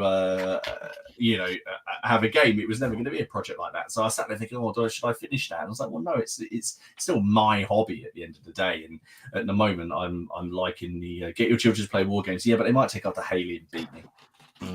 Then you have 3 people beating him in the house, let alone everybody else who comes in. My daughter plays that Disney card game called Lorcana. That is a little bit like a Magic the Gathering, and I bought it for her I got it like Christmas Eve. I thought I bought a couple of these decks. I thought that'll be planned. That'll be fine. And she just kicks my ass. She absolutely kicks my ass. Like she's got such a good memory. Like I played something the other day. We were playing it, and you played so you can't do that. Why can't I do that? Well, because it's not that situation, and I played this. That means that you can't do that. Let's go. What? What? Let's go get Connect 4. Let's go play that. Let's go play that. Tell you what. Let's play Lion Rampant. Let's do that. It's never a show if he doesn't have a dig at Lion Rampant. Oh, I saw that comment. I saw that comment a couple of weeks ago saying, "What have I got against it?" And you said, "I think it's just tongue in cheek." And I nearly wrote underneath it. I said, "It's just like you do with SPQR." No, that's genuine hatred. No, agreed. And as I say, I think that kind of stuff is balancing your life, and a lot of people have said it in the pre-stuff, and also while we've been chatting away, is the threat to their hobbying is that ability to manage space, time, money, all that kind of good stuff. It's and it's a very real challenge for all of us, I think, whatever scale you are. Sometimes I think, I think at the moment where I am now is the best place I've been in the hobby. I mean, apart from space, I live in a shoebox. But I've got 0 responsibilities. I don't have to look out. I mean, I have to look after myself, and that's about it. But I can essentially do what I want to do. And I've got nothing. Like I said, no real responsibility. So if I want to refight the battle of Austerlitz in my living room. I probably could. I'm not going to, but I probably could. But it's just, but yeah, I can see. I mean, my biggest threat is space, because I am slowly running out of space here, as is demonstrated by all the Amazon boxes behind me on the shelves over there.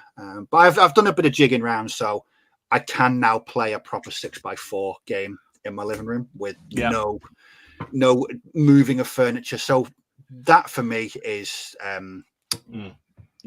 that's something I've been. What are yours, Dawn?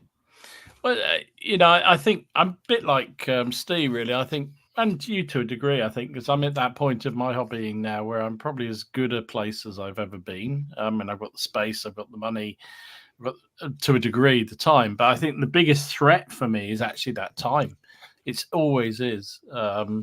Balancing all the stuff I want to do and I need to do, occasionally having to do some work, that kind of stuff, is the biggest threat.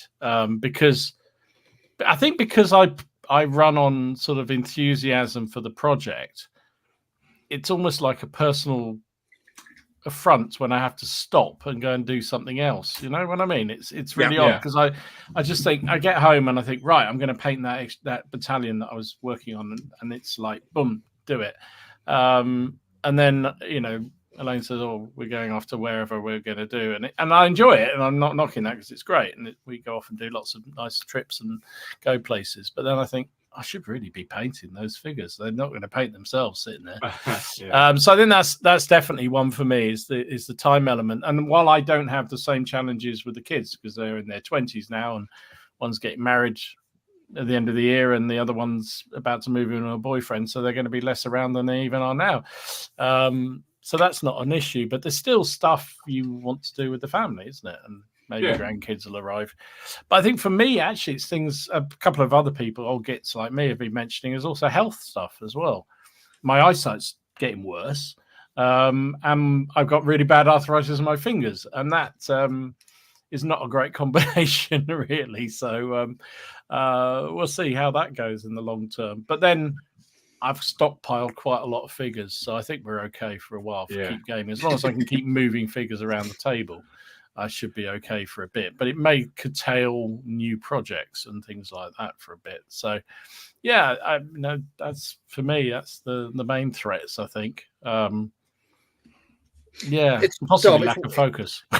It's weird when you said it about I should be painting those figures.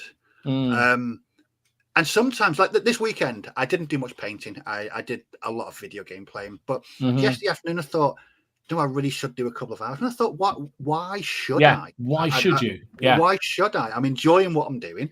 Yeah. I've got other hobbies. But there is that sort of painting guilt.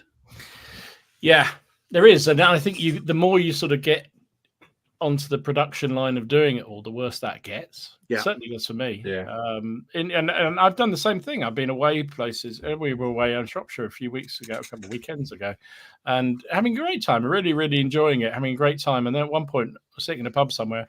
I thought, I wonder, I should be doing those. Oh God, I've got to get those figures painted. I was going to do them, and they're. I start thinking about it, and you sort of have to push it to the side and go, no, it's fine, it's fine. Yeah. Also, there's a certain degree of guilt with the channel as well. I think I haven't done an update video for 2 weeks because I haven't actually updated anything worth putting in a video. So that kind of stuff becomes a bit of a weird thing. But that's a minor problem because I can work around that, and I'm not going to change anything because I'm very happy with where things are. So yeah, I know when grandchildren start coming along, that's going to be another challenge entirely. But at least you can give them back. Whereas when they leave it, yeah, that's not so good. So there you go. I think that's really cool. Really enjoyed that. So I'm going to look at some of the comments because I've been starring some as we've gone, as well as the ones. Oh, sorry, carry on. Can we just do Ken? Oh, do Ken. Yeah, do Ken. Yeah, come on. Ken's. Everybody can contribute in the chat. Be polite. All right. Strength of Ken. Be polite. I can't do mine. You don't have to be. For Ken, strength in capital letters, I've just put blagging. I've never in my life met anyone who can black, and it's not just limited to wargaming. Remember, this is the man Everything who brought a car to my house, drove it 200 miles on a test drive.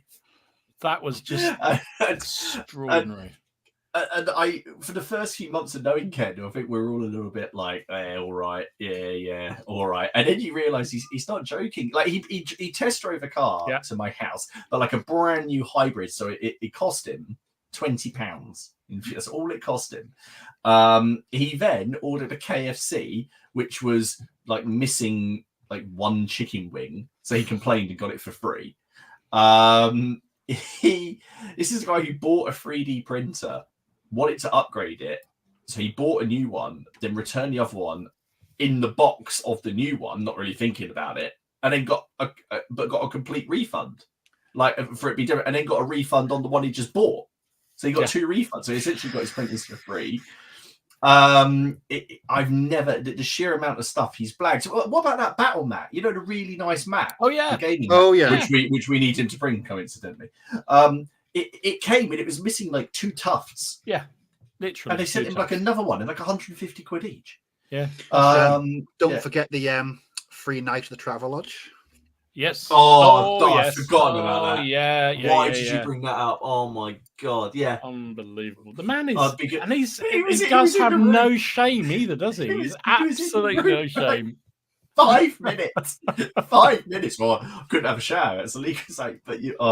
And when we went shopping for suits, right, for his wedding, that it was the same thing. It was the same thing. Whereas I would go, it's a bit of a loose thread there. Yeah, he was straight on them.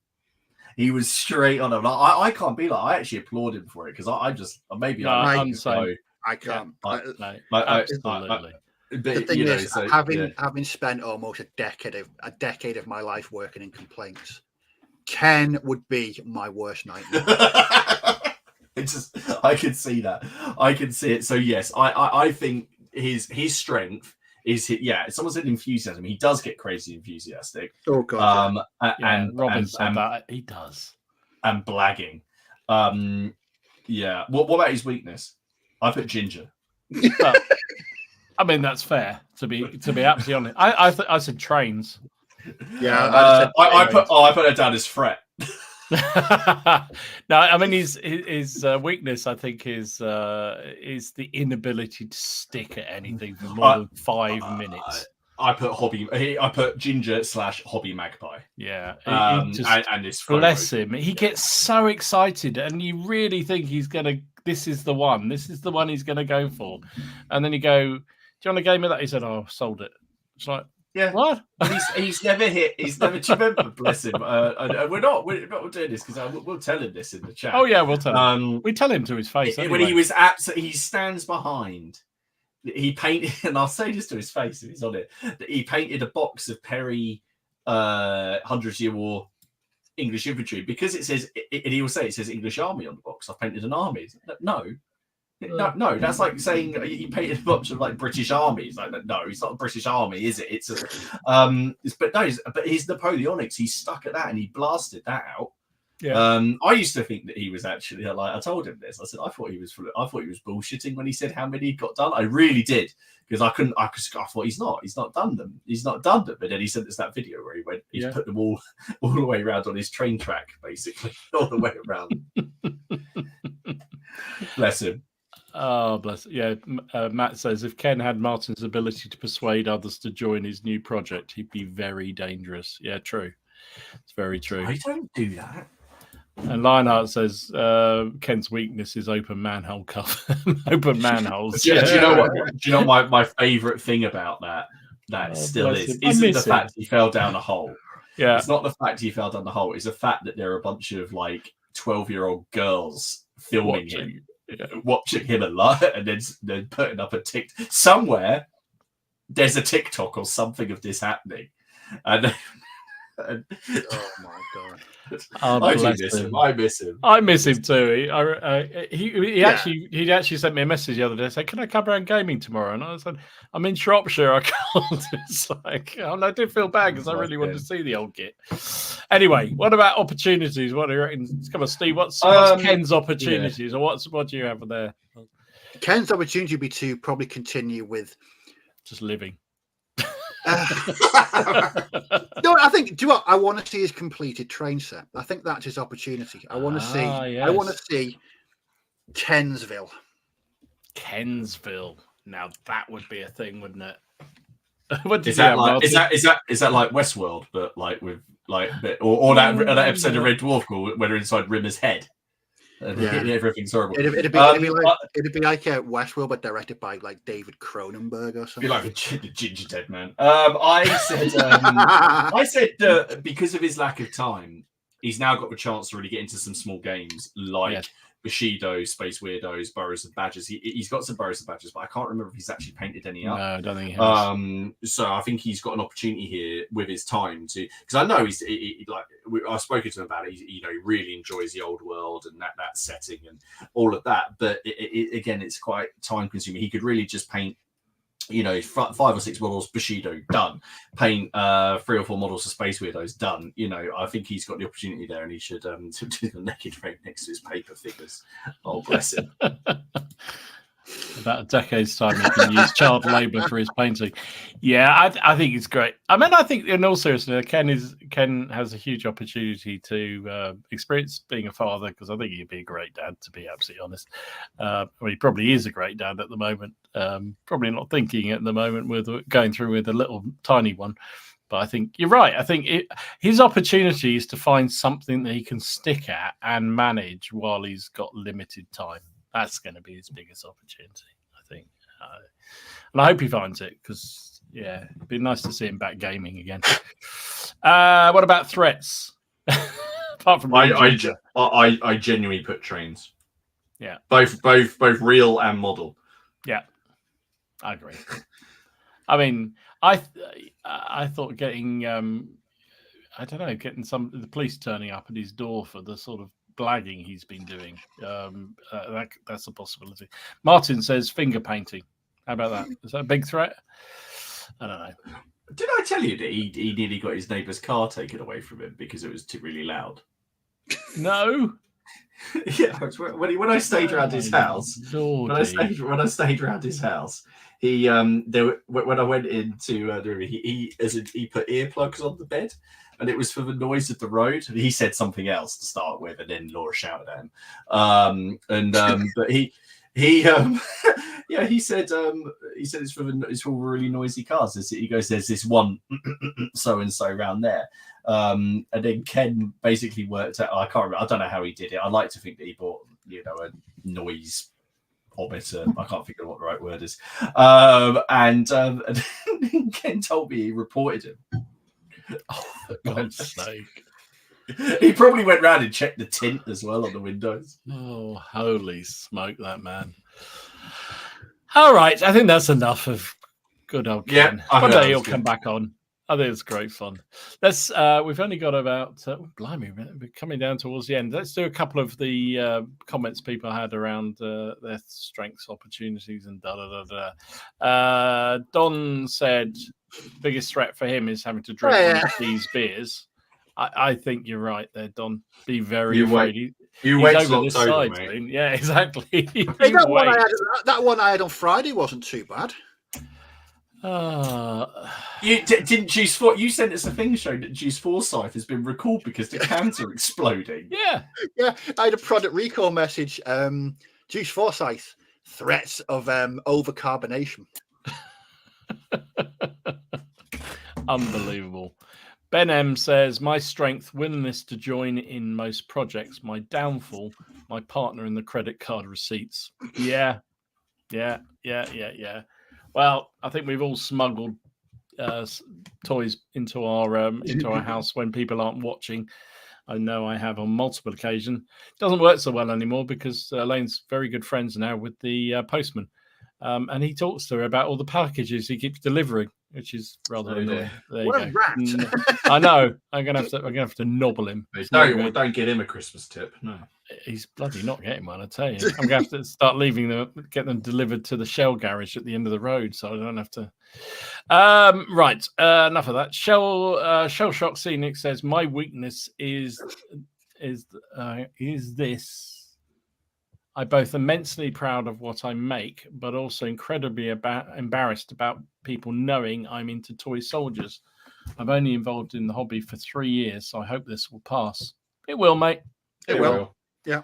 I think we've all had phases where we kind of feel a little bit, I don't know, sort of self-conscious, shall we say, about saying what we do, particularly when we're younger, I think. When you're a bit older, you don't give a shit, really.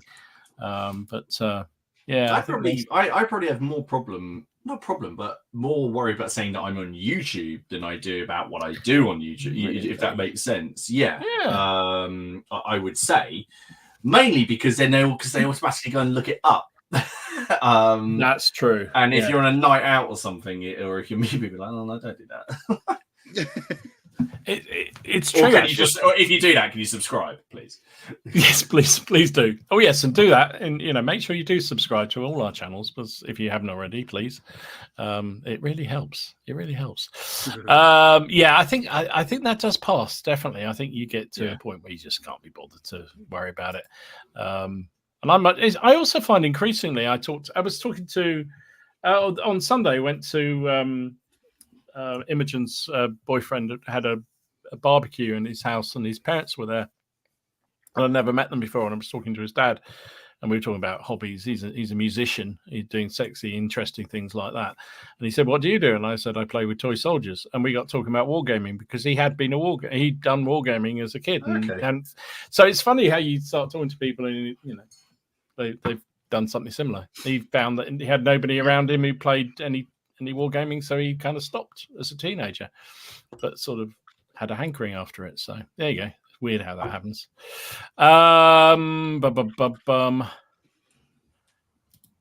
So David Benton said, I restarted in the hobby with a goal to be achieved in 3 years, to put a game on at Joy of 6 in 2025. I think that was when we were talking about having targets and objectives to head for. I think it definitely works. Definitely having those goals to head for makes a huge difference. Anthony says his weakness is buying too many figures for games I probably won't play. A recent strength, selling lots of them to fund guilt-free purchases. Salute for games I do play. Good man. Yeah. I must admit, I did have a bit of an epiphany at the end of last year and early this year of just going through some of the figures and some of the rules and just thinking, I am never going to play these, and getting rid of them. I did that when I moved house, and I was on WhatsApp and Messenger to you guys and to Miller and the others, just going, who wants this? Who wants this? Who wants this? Yeah, no, exactly. History Boy says another strength is the ability of reinvention. Having been gaming for 40 odd years now, and thinking of how slick the rules we used are now compared to how they used to be. True. I think that's definitely a strength in the hobby generally, is the fact the rules have got a lot more fun to play in some ways. Although, having tried to play Pike and Shot the other night at the club, and then realizing that we was trying to play a version of Black Powder, Hell Caesar and Pike and Shot at the same time was kind of interesting. But there you go, as usual. I just like, what the hell was I playing? Literally, we both we four of us were all trying to fall through the rules and getting it all wrong constantly. It's just ridiculous.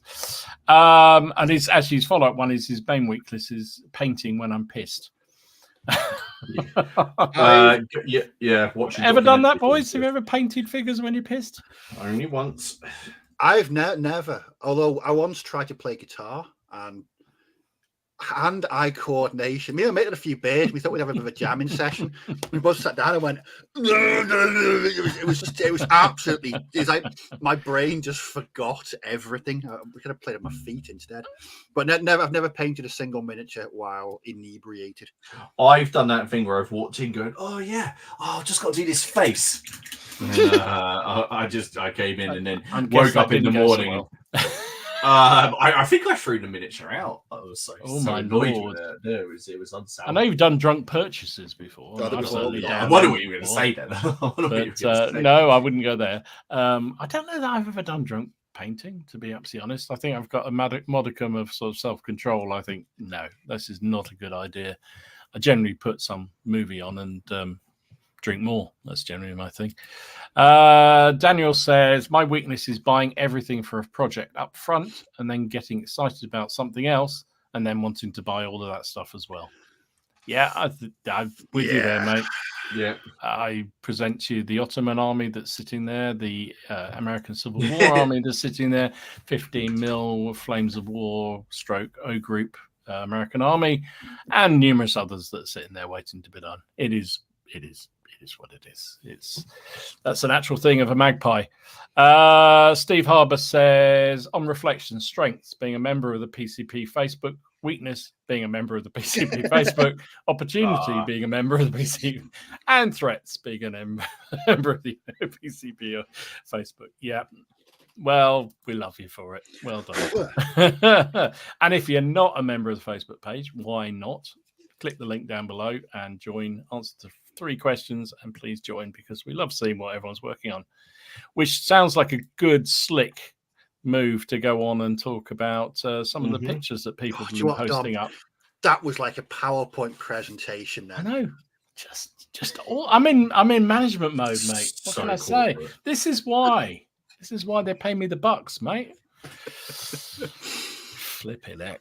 Right, let's have a look at some of these pictures. A reminder, these are stuff that people have been posting on the Facebook page. It's not everything by any means, because there's been tons of stuff again. So we just try and pick up a nice selection of pictures and showing what people have been working on, and also games, because there's been a lot of games as well. So this was Dan's 3D printed and painted Orc Force that he's been working on. That's impressive. That's a lot of shit there, isn't there? Blimey. To put it like, yes, that is a lot of shit. Yes, there is a lot there. Wow, good man. I like the vehicles. They're really cool. Like the one with the bulldozer thing at the front, whatever that is. That's good. That's classic Orky, that very Mad Max looking. Lovely. Very nice. Then, I've lost the name of that one. I have to find it in a minute. So that was somebody's Hungarian SS Force. I'll find it in a minute. Apologies. I thought that was really cool. Don't see Hungarian SS. Very good. Very good indeed. This was a great game that Dave showed, a GD General Dame 2 game, which I think he said the Southampton club put on, which I didn't even know there was a Southampton club, of British against French. Massive game it was. I do love seeing lots and lots of Napoleonic figures on the table. 28 mils, brilliant. Can't beat it in my book. I don't know what this is, but Greg did them. Yes, you do. Yes, you do. So is it Termagants? Yay! I only got that because I wrote it down. But that's it. Oh. Yeah. I was really proud then. And who do they belong to, Dom? Is it the what's it? I've forgotten already. I don't know. Begins with a T. The turnips. There you go. Close. Close as it's getting, yeah. As close as it's getting. Yeah. They're lovely. Very, really very clean. nice. I like really the colour. They are nice, yeah. The colours of them. Very good. Jonas has been doing some more vehicles. Look at them. Really good. Nice. Oh, lovely. Like them lots. Oh, nice. Just say bugs.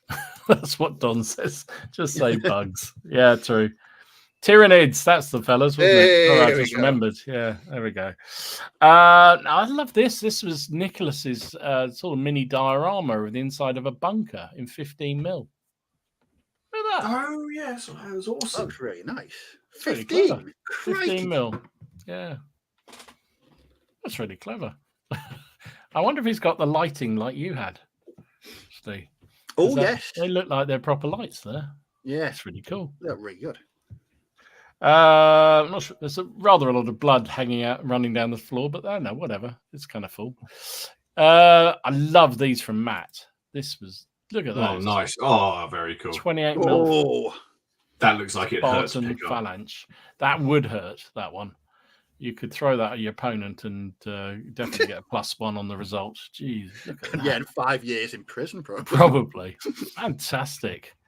Now, we've talked about these figures before. This is Paul's Butterfingers. Look at that. Oh, yes. This is Moonstone, isn't it? Moonstone. Yeah, Moonstone, absolutely awesome. This one's for you, Steve. Phil's Empress Vietnam figure. Cracking. Look at that. Really Very nice. Lovely. Very good. Good.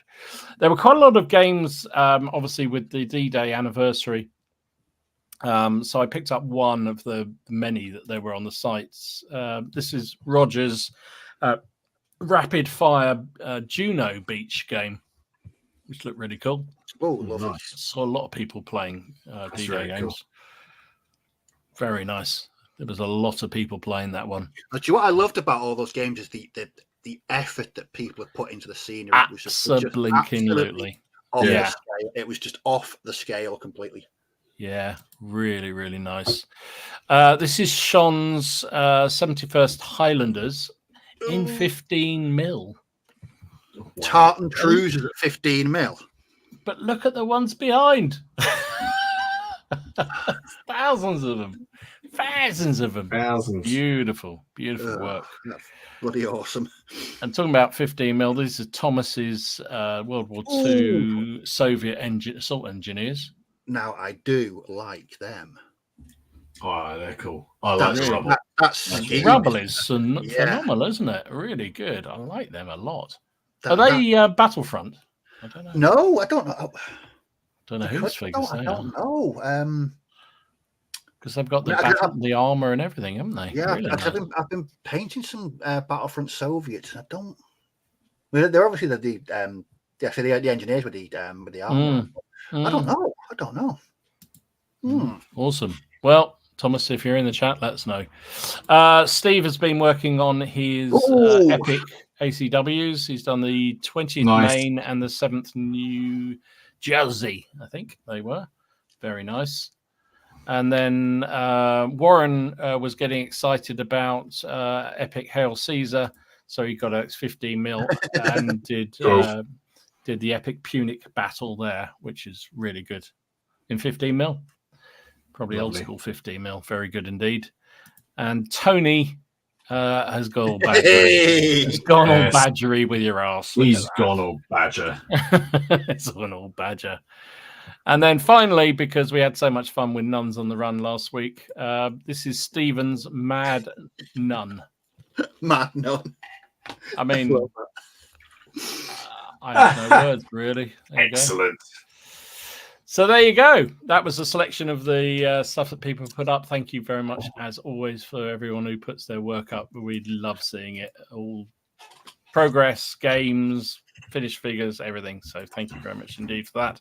Yeah. And we are over time. Blimey, look at that. Holy moly. Steve will need to go and find something really unfeasible to drink and lay down, and while he watches some crappy film. And Martin will be, I don't know what he'll be doing. I don't know what the hell I'm doing. No, I don't know what I'm doing. I'll go and talk to my wife. Hayley's been at she's on the PTA thing at school. Ooh. So, which is in a pub just next to the. Oh, for goodness sake. That's one way to get full attendance. I like that. Yeah. Very good plan from that school. So thank you very much for everybody who joined us tonight. And thanks for those who caught up us on the catch up. Really, really appreciate, as always, everyone joining us on the Monday night. Next week is going to be Steve. What are we doing next week, Steve? Your painting journey. How far have you come? Awesome. Well, thank you for everybody who did their SWOT analysis. We will be reviewing them all and deciding on the bonuses and all the pay rises based on the contributions. And basically, you're all getting none. So thank you very much for your hard work. Don't forget to fill in your feedback questionnaire. No, we don't want that one. So thanks very much again. Really appreciate everybody. Have a great week, and we'll speak to you next Monday. Bye-bye. Bye. Hey, everyone.